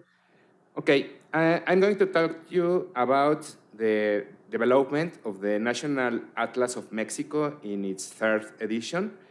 It's a large-scale interinstitutional effort that marks a milestone in the cartographic management of the country's information. It's a very big project and very important for all of us in the Geography Institute of UNAM.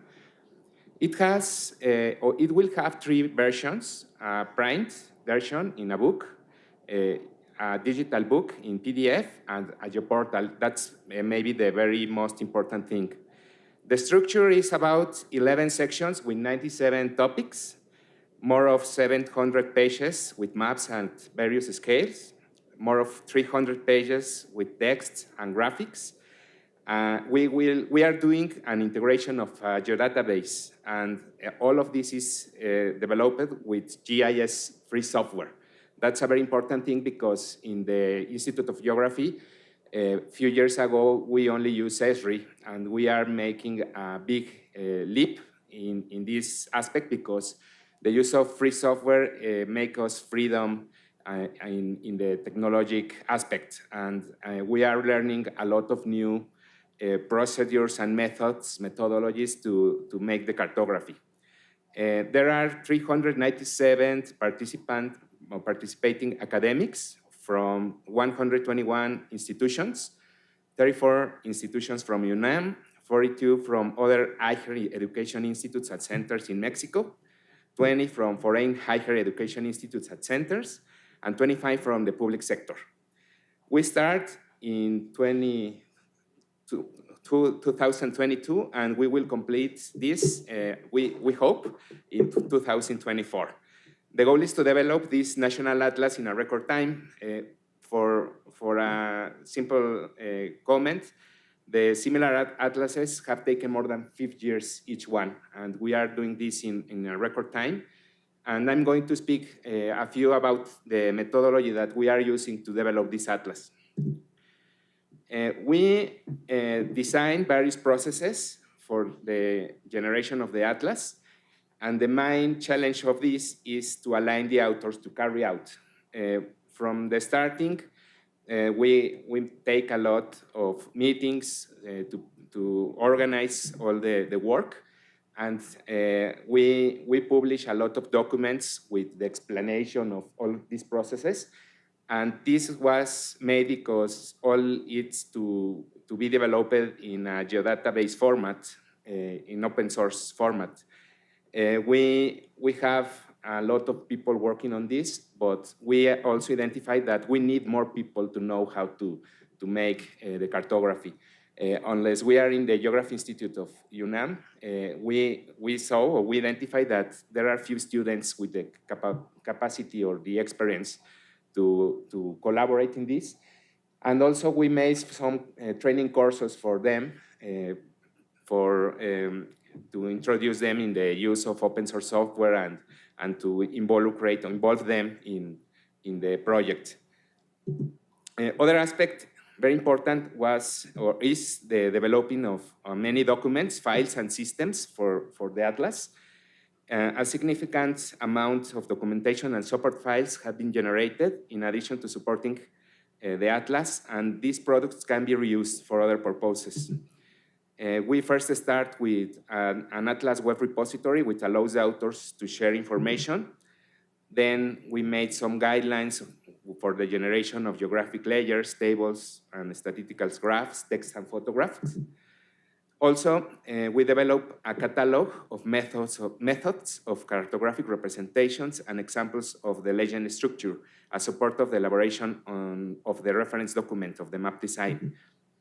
We made a lot of layers for base cartography and set these layers to guarantee that use the same framework for the atlas. Also, we work in color guides with RGB and CMYK codes, so the authors can choose the same colors, and we can use it in the printed and in the digital versions. And also we made a lot of templates, cartographic templates for QGIS with the objective that the authors can generate previews and guarantee the homogeneity of the maps. A very important thing was that during this investigation, we made a review of a lot of cartographic methods of representation using open source software. And we think that it's important to publish a book about these all methods that we research. This is the main structure of the atlas. It has 11 sections, as I say. And you can see that there are a lot of topics from general maps like hypsometry, bathymetry, topography, political division, the islands, about history from the pre-Hispanic world, New Spain order, independence, interventions, Mexican Revolution, the 20th century, about nature, from geology and tectonics, relief, climate, agroclimatology, surface and groundwater, soils, biodiversity, oceanography, natural regionalizations, etc., etc., etc. It's very big, the work that we are doing. And also we are working in the graphic design with a special team. They in a parallel form, in a parallel work, they are developing the icons and the identity of this atlas. These are the main icons of these sections, and also the AI working with the face of the atlas.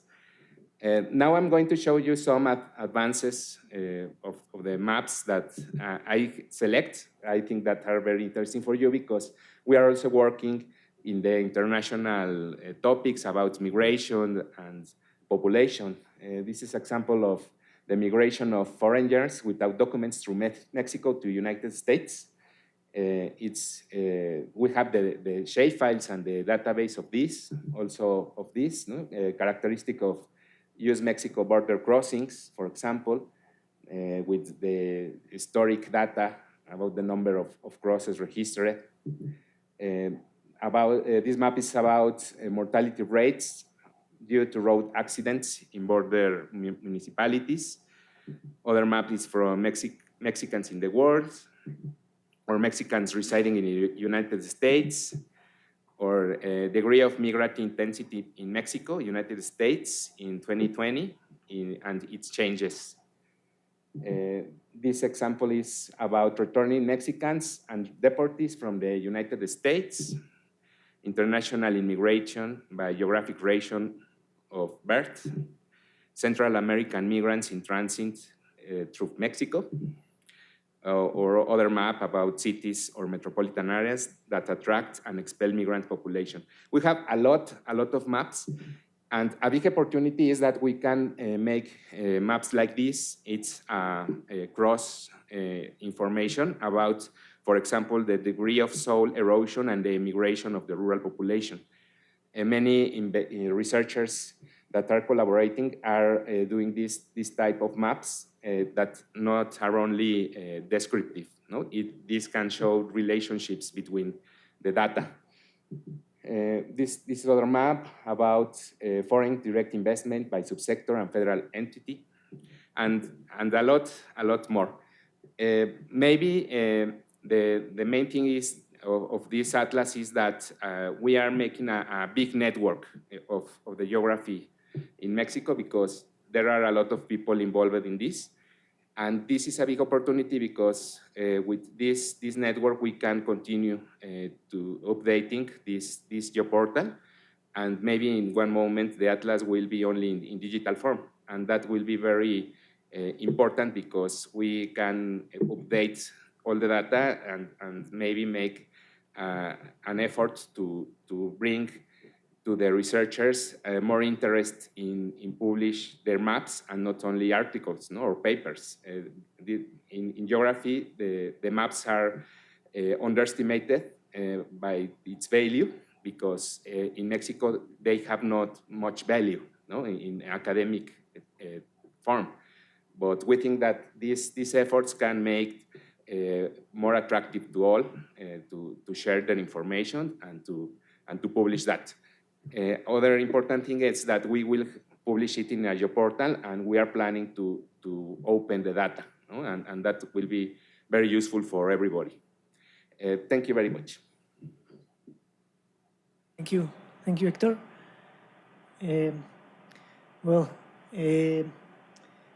The next part of our program is, I don't know if biologist Armando Peralta is right there to give us some final thoughts.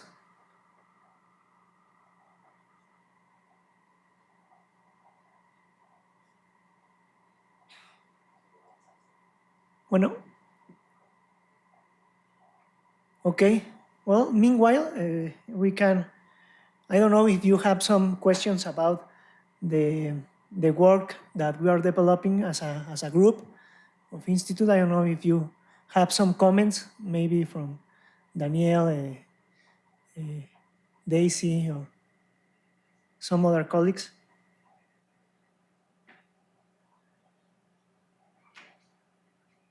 And also we want to invite comments for Dr. Rader's presentation as well, or questions about her project as well. Okay.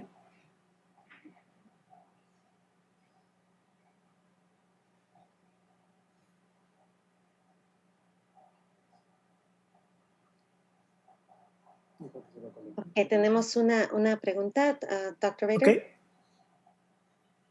So it's less of a question, more of a comment about just something that this whole symposium has kind of caused me to think about quite a bit. And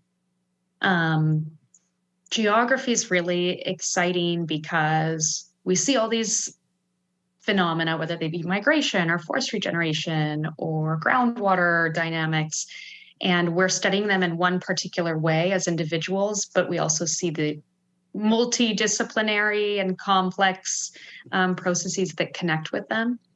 And throughout all of the talks, mostly the student talks about migration, I was thinking about how migration and data on migration could help my research so much, especially with the piece of the sociocultural connection to forest regeneration and how that's important, and how people move within Mexico or out of Mexico that have these ideas about forest regeneration.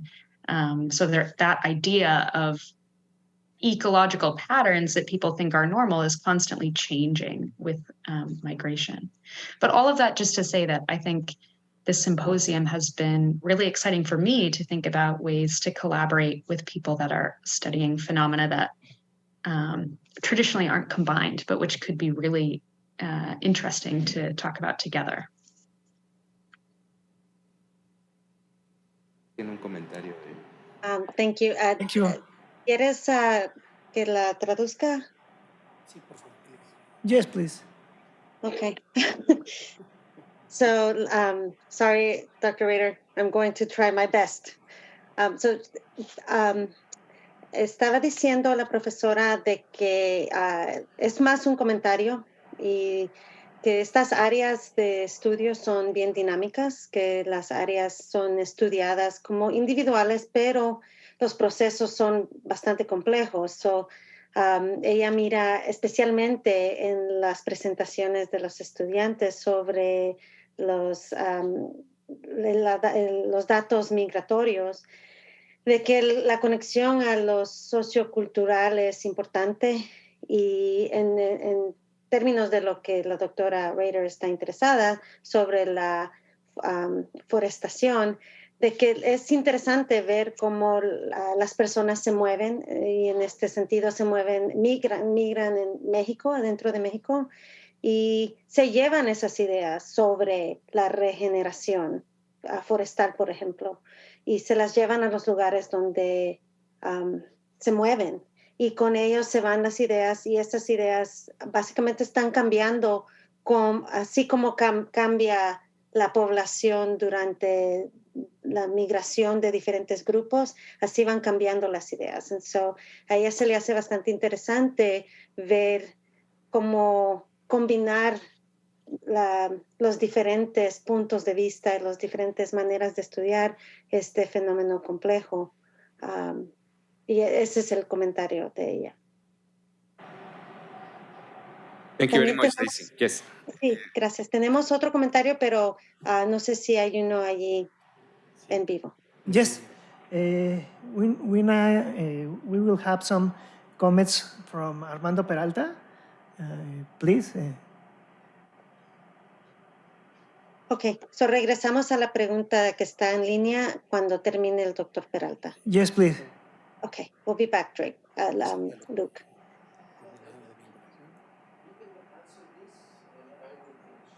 Okay. Okay. He says that we can continue with the questions and then he can speak, please. Okay, Dr. Drake. Well, thank you. Yeah, I just maybe have mainly comment just to say thank you for everyone who organized this and for the translating, Professor Limas. I understand more Spanish than I can speak, so thanks for letting me speak. And my main area of work the past few years has not been in this part of the world, but I really like that there's sort of, we speak the same geography language because having social science and or environmental science and geospatial technology and cartography is the same things that I'm using in my work too. And I really like how that, I feel like when we gather as geographers, it all makes sense to us because we put all of those things together. And I think it's really great. And especially for the students that go through this training and education, that is really great skills for working on these problems in the world today. But my question is maybe for Youssef and Elena about the water and the forest dynamics.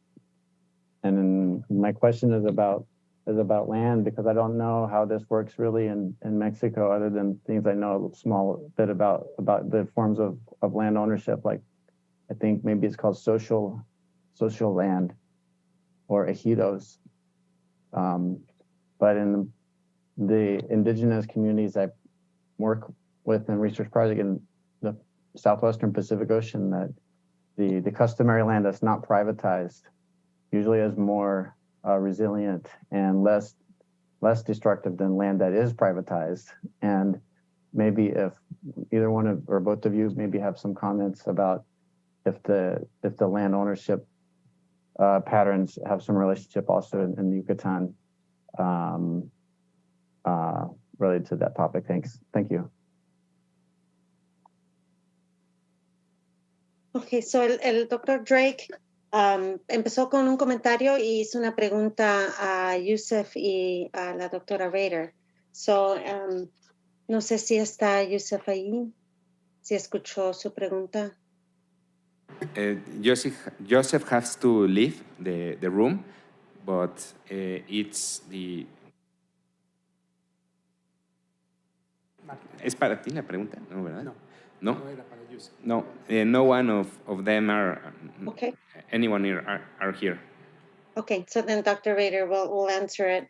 Pero solo para traducir el comentario, Dr. Drake agradeció por tener este evento y dijo de que le fascina mucho esta plática porque él no está necesariamente estudiando esta parte del mundo, pero cuando ha escuchado estas presentaciones, el idioma de geografía es básicamente internacional. Cuando se hablan de los mapas y el atlas y todo el trabajo, tiene sentido, y para todos los geógrafos tiene el mismo sentido, y para él es algo bastante especial e importante por los estudiantes, porque es como traerlos a este mundo de geografía usando este mismo idioma.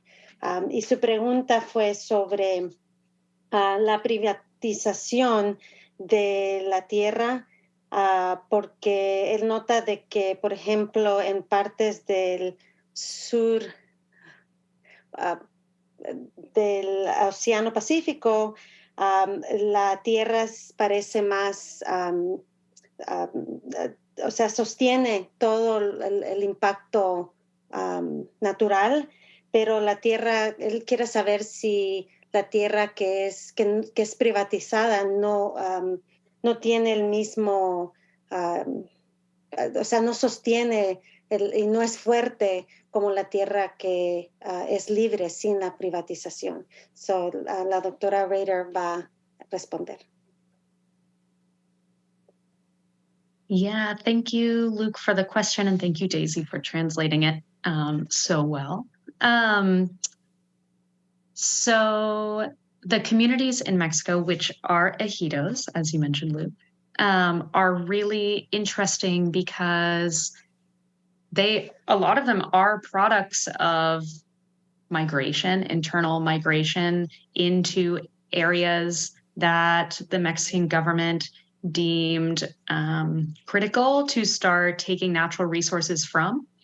And people were moved there to kind of start big agricultural projects and forestry projects and all of these things. And in the corridor, in the Yucatan Peninsula, that started in the 60s.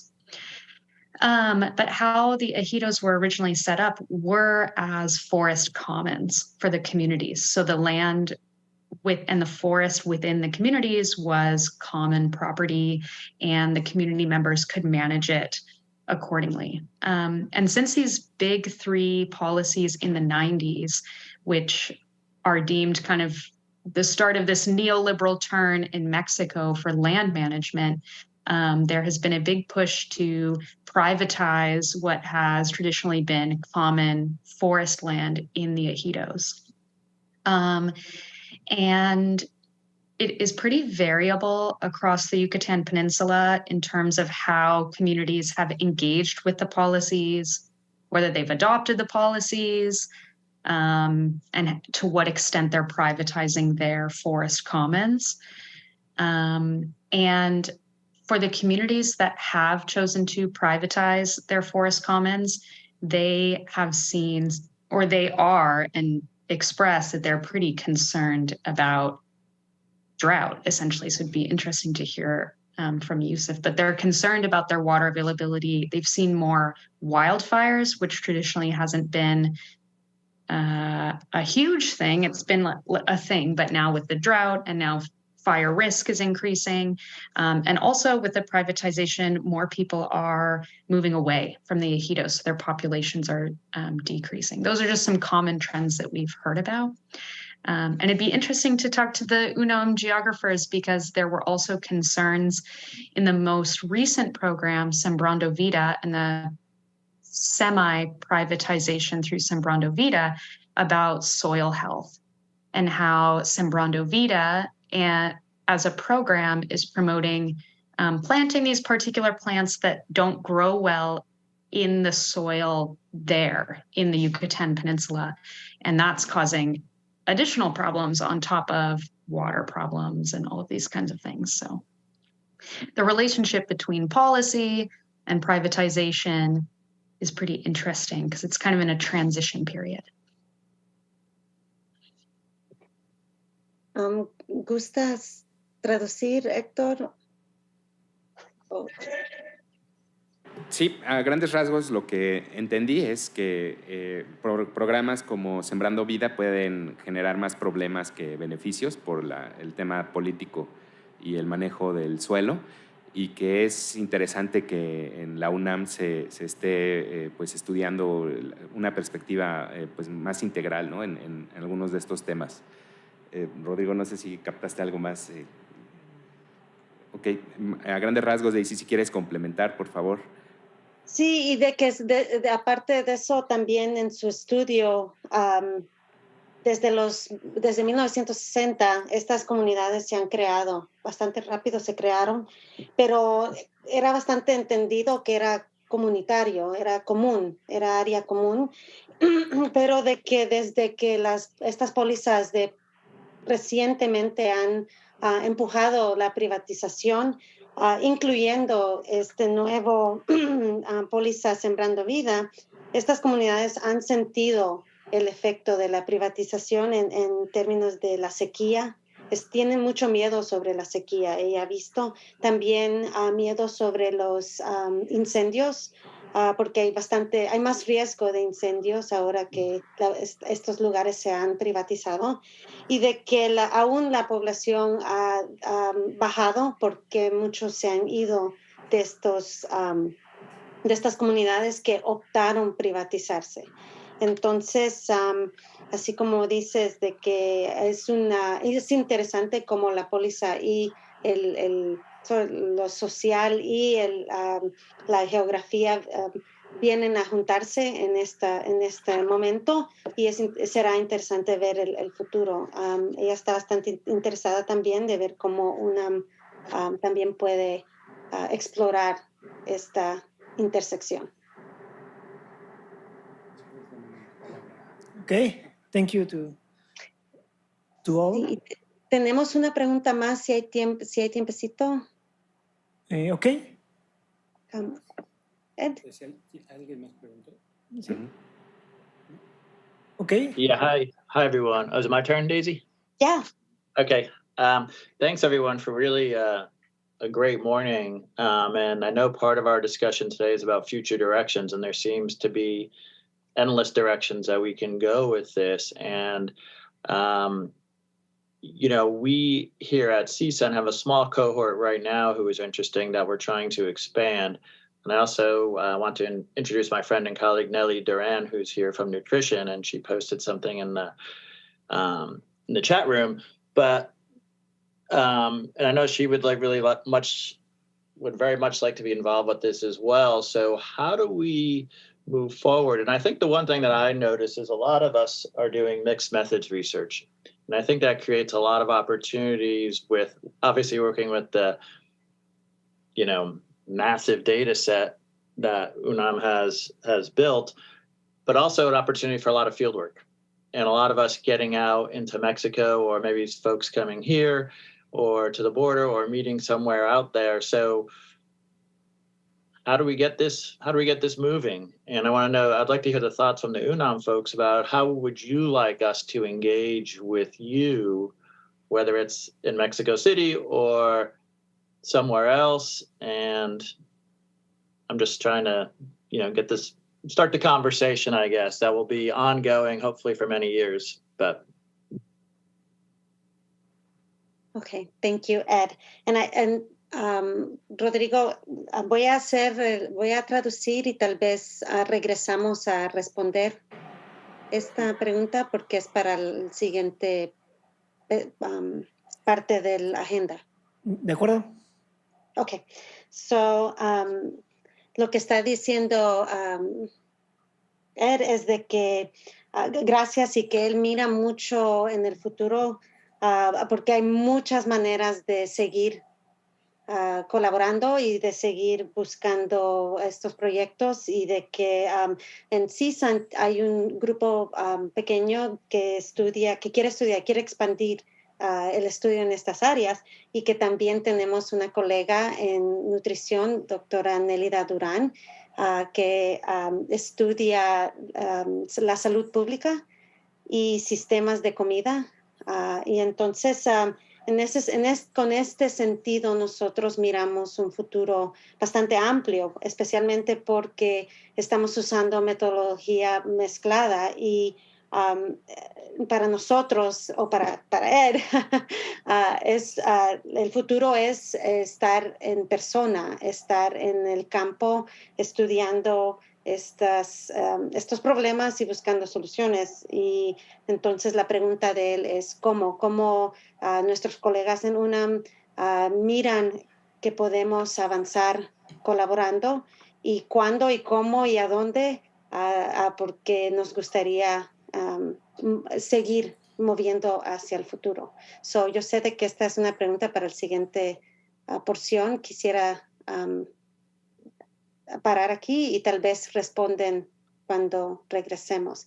So, Ed, we're going to pause on your question. They have one more presenter, so they're going to let their presenter speak, and then they're going to come back and answer your question. Okay, thank you. Gracias. Now we will have some words from biologist Armando Peralta. He's our outreach or link coordinator of the Institute of Geography in UNAM. He's very important. It's very important. His participation here is fundamental because he's the link to many different institutions here in Mexico. So we thank him for these words, please. No, thank you for inviting me, for letting me see this, be part of this. I think this is huge, not just for our institutions or our groups, but for the broader field of geography in the world. We are learning to work together. We're joining visions that come from different cultures, different ways of working. And, you know, many colleagues, European colleagues, found it funny that we have all the areas here at the Institute of Geography. They are used to having only social geography, and they use geospatial tools just as a tool, sometimes, not even always. But I think we share this view with the CSUN, and that all of these tools are necessary, and that time will tell that we were right, that geography integrates, has this holistic view, and while it has this eminently social character, as we could see today, it's an area where everything comes together. Our differences as institutions, as countries, as groups with different views, our common views unite us. Our different views enrich us both. No? That's very important. And this is an experiment that we will be discussing in the years to come, that will help shape the future of geography. I am sure of that. We are learning, we will learn a lot. Thank you very much for your participation. I'm very impressed. I'm always impressed by what students do, by the different views, by the things that were there hidden in plain sight, but we could not see, or we did not want to see. And geography and this new breed of students are showing us these things, no? From the US, from Mexico. So it's always refreshing and very, very, well, I feel humble, because once you think you knew how things were and how things should be, you recommend this, recommend that, and find out that there's a lot more to know. Those are the thoughts I have. Of course, we will find a way for you to come here and for us to go there. Let's talk about them behind the scenes. Let's think about those. You know, it's a matter of money in many cases, but we will sort that out. You're always welcome here. I think the projects, common projects, are the space where these things happen. The collaboration, the friendship, the generation of new ideas, and of course the possibility to work together in the field. So let's figure out these projects, common projects. Of course, we have very important projects.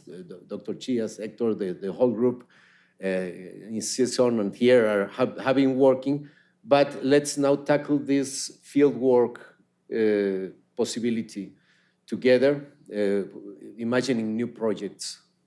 So thank you very much. And here we are. We're always willing to work with you. Thank you. Thank you very much. Quédate todavía unos minutos más, ¿no, Armando? Vente para acá. Sí, vete así. Siéntate aquí, hermano. Acá sí. Siéntate acá. Viene la parte interesante. Well, thank you for all of the thoughts that we have in this symposium. Are very interesting. So Now we give some time to finish the program, to make a discussion to identify the possible collaborations between CSUN and UNAM. So we can begin with this, with these thoughts. So maybe to think about the possibility to be able to make joint projects. For example, I was thinking that the students, they do many data layers or many information that it's very important, that maybe I was thinking that if we get some value from all of these data, we can share them in our national job portal. It's very important that we use this tool that we were developing since 2018 for the eStar laboratory. So, for example, all of the work that the researcher, the students are working, maybe we can identify some topics, some themes that we can add them to the job portal. So I don't know what do you think about this, but I was thinking about this issue. So I'm going to start this discussion with this, and maybe we can also answer the question that we left. Yes, I think that idea it's very interesting, because we have the capability of publish layers without effort. It's very easy for us to make that aggregation to our job portal, and maybe we can add some functionalities that you wish to show the data, or maybe some documents or other papers that you wish to show, and maybe we can construct a network with the students of geography and their works in this space that can be used for all.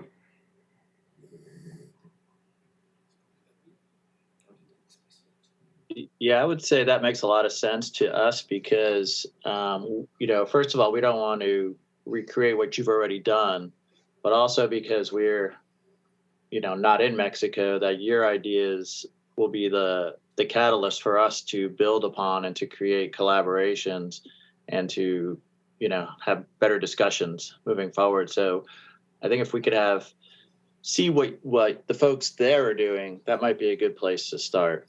And then we could seek out collaborations between our students and faculty with your students and faculty, if that makes sense. Me gustaría hacer un comentario, Daisy, si me ayudas, por favor. Creo que, como lo dijo la secretaria académica del Instituto de Geografía, la doctora Luz Fernanda, la relación que tenemos entre CSUN y la UNAM es muy vieja y la tenemos que rejuvenecer. Tenemos que aprovechar esta oportunidad de diálogo que ya abrimos hace años para promover este encuentro entre estudiantes, porque es fundamental. Déjenme comentarles que el promedio de edad en la universidad, y espero que si me equivoco me corrige Armando, es de 55 años. O sea, somos una comunidad vieja. Necesitamos promover, fortalecer a nuestros estudiantes. Primer cosa que quiero decir, Daisy. Okay. Dr. Chiatzwitz, going back to what Dr. Luz Fernanda said at the beginning of the presentations today, she highlighted that our collaboration between CSUN and UNAM is not new. We go back quite a few years, and so what Dr. Chias is suggesting is that we need to revitalize it, we need to update it, and take this opportunity to start this dialogue, and connecting the students and connecting across students seems to be the key to him. He did mention that, and I don't know if I have this correct, but that the average age of the students is 55 at UNAM, which... No, de los investigadores. De la planta académica. of the faculty, sorry, is 55. So as you can make some interpretations here, just getting the new wave of these students to pursue careers in doing these kinds of research, I think is the implication here. Gracias. Otra cosa que quiero comentar es que podemos avanzar rápido en la colaboración y creo que tenemos, uno, que identificar qué proyectos estamos elaborando en CSUN y en la UNAM, en el Instituto de Geografía. Creo que si pudiéramos intercambiar esta lista de proyectos, encontrar en cuáles hay intereses mutuos. Entonces, primer punto, tener conocimiento de esa lista de proyectos. Segundo, identificar cuáles son los que interesan a ambas instituciones y con esto buscar el procedimiento académico administrativo para poder financiar colaboraciones conjuntas. Y casi diría lo mismo para los estudiantes de IC. Creo que necesitamos tener una lista de estudiantes, qué temas trabajan y entonces cómo podemos involucrarlos en estas colaboraciones conjuntas. Gracias. Okay. And so Dr. Chia's second part of his comment is that one of the key ways to move forward is to look at what projects are going on at CSUN and at UNAM. And so, and to basically identify topic areas and research lines. And so he listed, so the first step would be to create a list and exchange that list. That list would indicate who is working on what and what their interest is. And the second would be to find mutual interests. So once you compare the lists, you can find all of those clusters for future research. And then the third part of the process is to find a way to finance these projects, these collaborative projects. And the same can be said for the students. In the same way, finding out who the students are, what are the topics that they're interested in, and then how to support them to collaborate together across institutions to better support the students. It's kind of parallel structures, faculty and students doing this kind of research. And so that was his comment. Gracias, Dr. Chias. Un último comentario, Daisy. Aquí está Daniel Bram, con quien hemos trabajado ya desde hace varios años. Tenemos un laboratorio conjunto que puede ser el centro a partir del cual organicemos gran parte de este trabajo que pudiéramos echar, igual que con el Departamento de Investigaciones Sociales donde tú estás, ¿no? Creo que tenemos que interactuar de manera rápida y precisa. Okay. And so, and his last comment is that we have Danielle Bram, our wonderful colleague who has collaborated with Dr. Chias and his team through iStar. And so we have a long collaboration, and Dr. Chias is making sort of a plea to use iStar as one of the ways in which we continue our collaboration and interact and work together. Thank you. I'd just like to jump in here. Yes, thank you for those comments. I am hearing all this, and I'm thinking about the iStar website and the framework for iStar as being sort of a natural hub for tracking this information that everyone's trying to share in terms of developing some specific pages for these topic areas of research, create lists of faculty and researchers who are engaging in certain types of research and maybe looking for other collaborators. Even if they're not looking, at least they can share the kind of work they're doing if that's of interest to them. Students could also, if they're looking, if they're potentially interested in projects, they could look at the list of researchers on both sides of the border in US and Mexico and look at the type of the research they're doing, and it provides that mechanism to connect them to people within their interest area. So, and we could go in many directions with that, but what is developing is that sort of hub site for bringing all this information together. And then that would also demonstrate for potential future areas of trying to obtain funding, demonstrating the efforts that are ongoing and the wide sort of network that's developing with this binational effort. So thank you.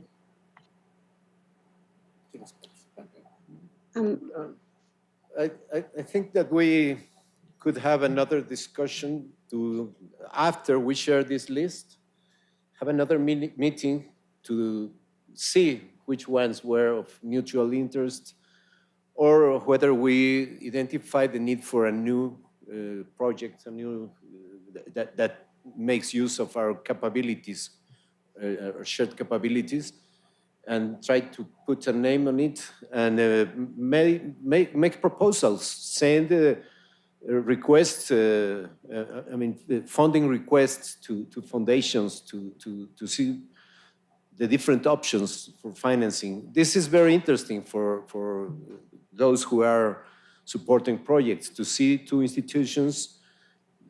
important institutions tackling very important social and environmental and territorial issues. So we have a good chance, but we need to put a name on it and prepare the proposal. And we could do that within the next 2 months or something. Mm-hmm.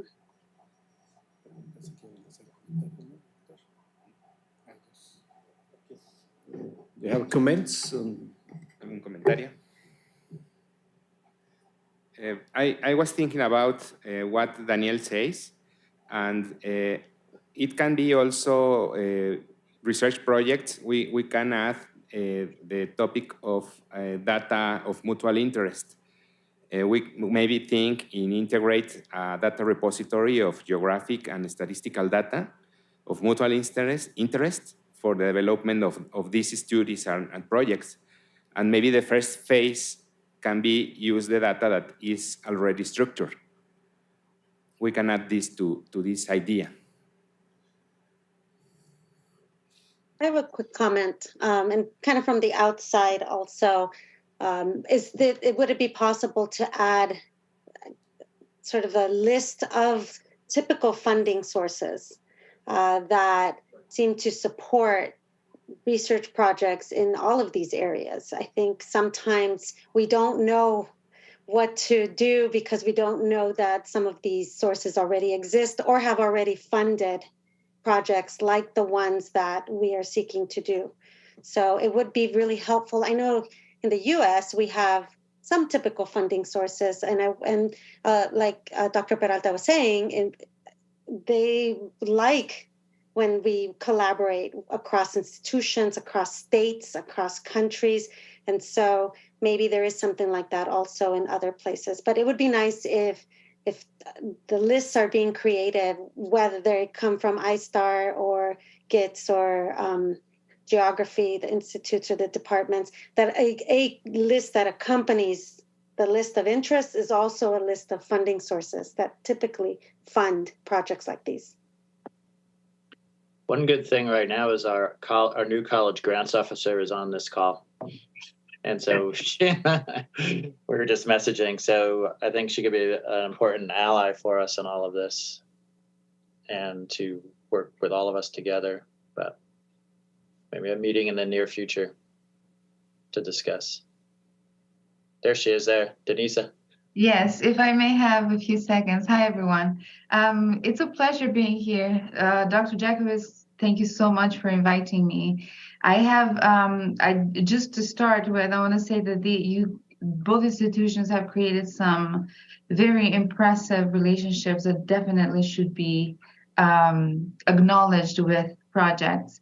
I have just recently got hired from the College of Social and Behavioral Sciences here at CSUN. So what I can do is I'm here to work with individual faculty and departments to help fund such projects, right? I do agree with many of you who already stated that cross-national projects are very attractive for funders. So this is why I'm also very just delighted to hear so many ideas already being presented here. I would say one thing, though I am here to help out and we can create a list of federal and different foundations as potential sponsors, it's always better to have a project or at least a project idea in place, because that will help me conduct research and find potential opportunities. I will be in contact with the department here at CSUN to kind of have the feedback from your other meetings, and we'll definitely keep an eye on potential possibilities for funding. So yes, just please feel free to reach out to me, both institutions, and I'm ready to get this going, and I'm very excited about it. Thank you.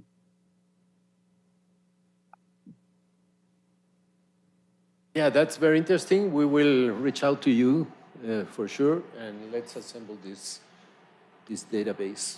And another thing, I'm not working every day close to Dr. Chia's because we have a lot of things to do, but I think maybe you have already done it, but it's necessary to make a lot of noise. So this repository is used by everyone on both sides of the border. I think a lot of people should know that this exists. So it's ours, it benefits our research, but it could be very useful for research in many other institutions. And that makes this thing more useful, but greater also, and will attract also academics and students from other areas to be around, to be a nucleum, no? to gather people from geography.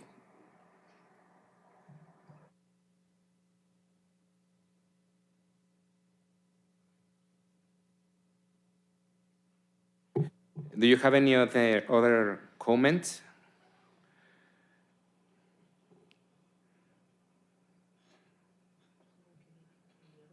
I think we're overwhelmed with excitement. We want to start now.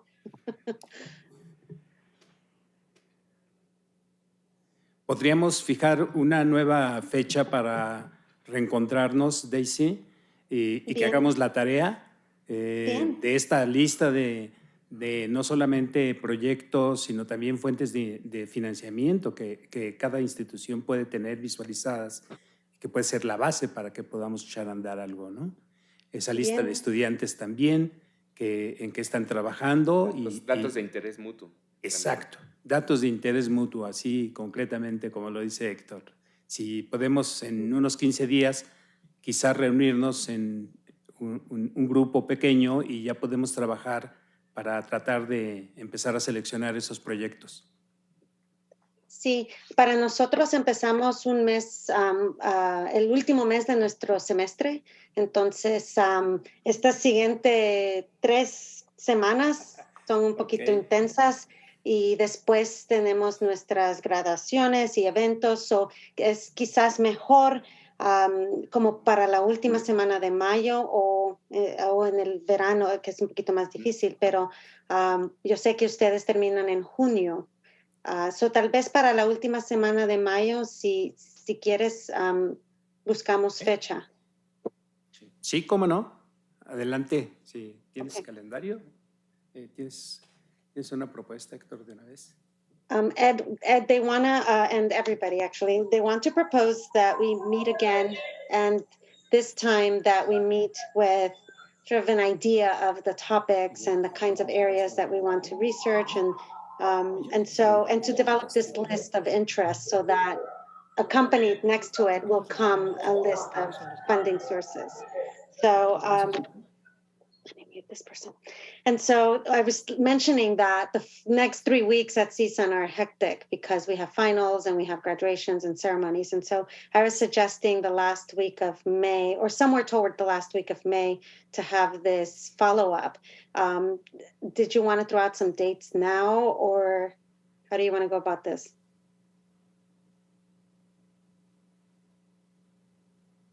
How about like May 24th to 26th, one of those days, or that week of May 22nd?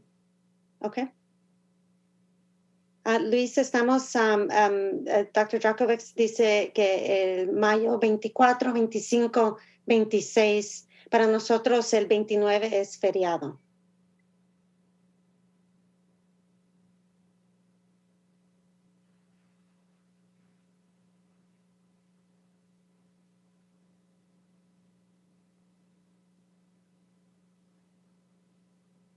We were checking in a different year. Yeah, we were thinking, oh, they work on Sundays.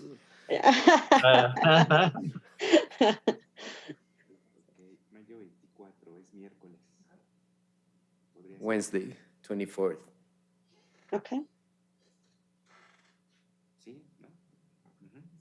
Okay.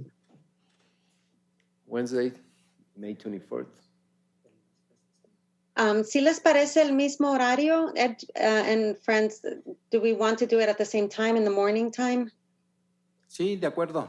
Okay.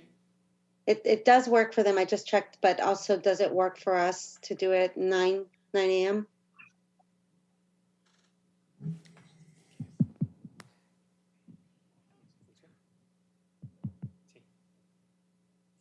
Once.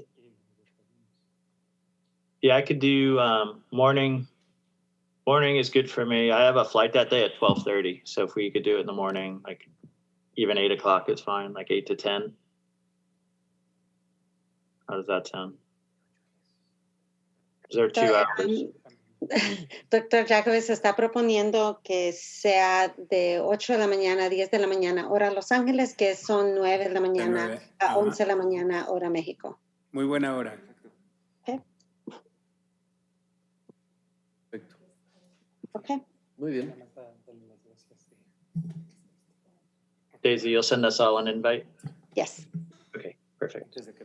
So, les mando una invitación con la información de Zoom para que nos veamos de nuevo el 24 de mayo a las 8 horas Los Ángeles, 9 horas México. Sí, gracias. Bien. Okay. Okay. Thank you to all of the participants, to all of the students. We also have some saludos from Argentina, Tucumán. Le mandamos un saludo a Pedro Raúl Valdés. Agradecemos todos los saludos, agradecemos la participación de todos. Y pues bueno, muchas gracias a CSUN y al Instituto de Geografía por este evento. Gracias y buen día. Gracias a todos. Thank you, everybody. Gracias. We'll see you soon. Thanks, Daisy. Thank you. See you. See you.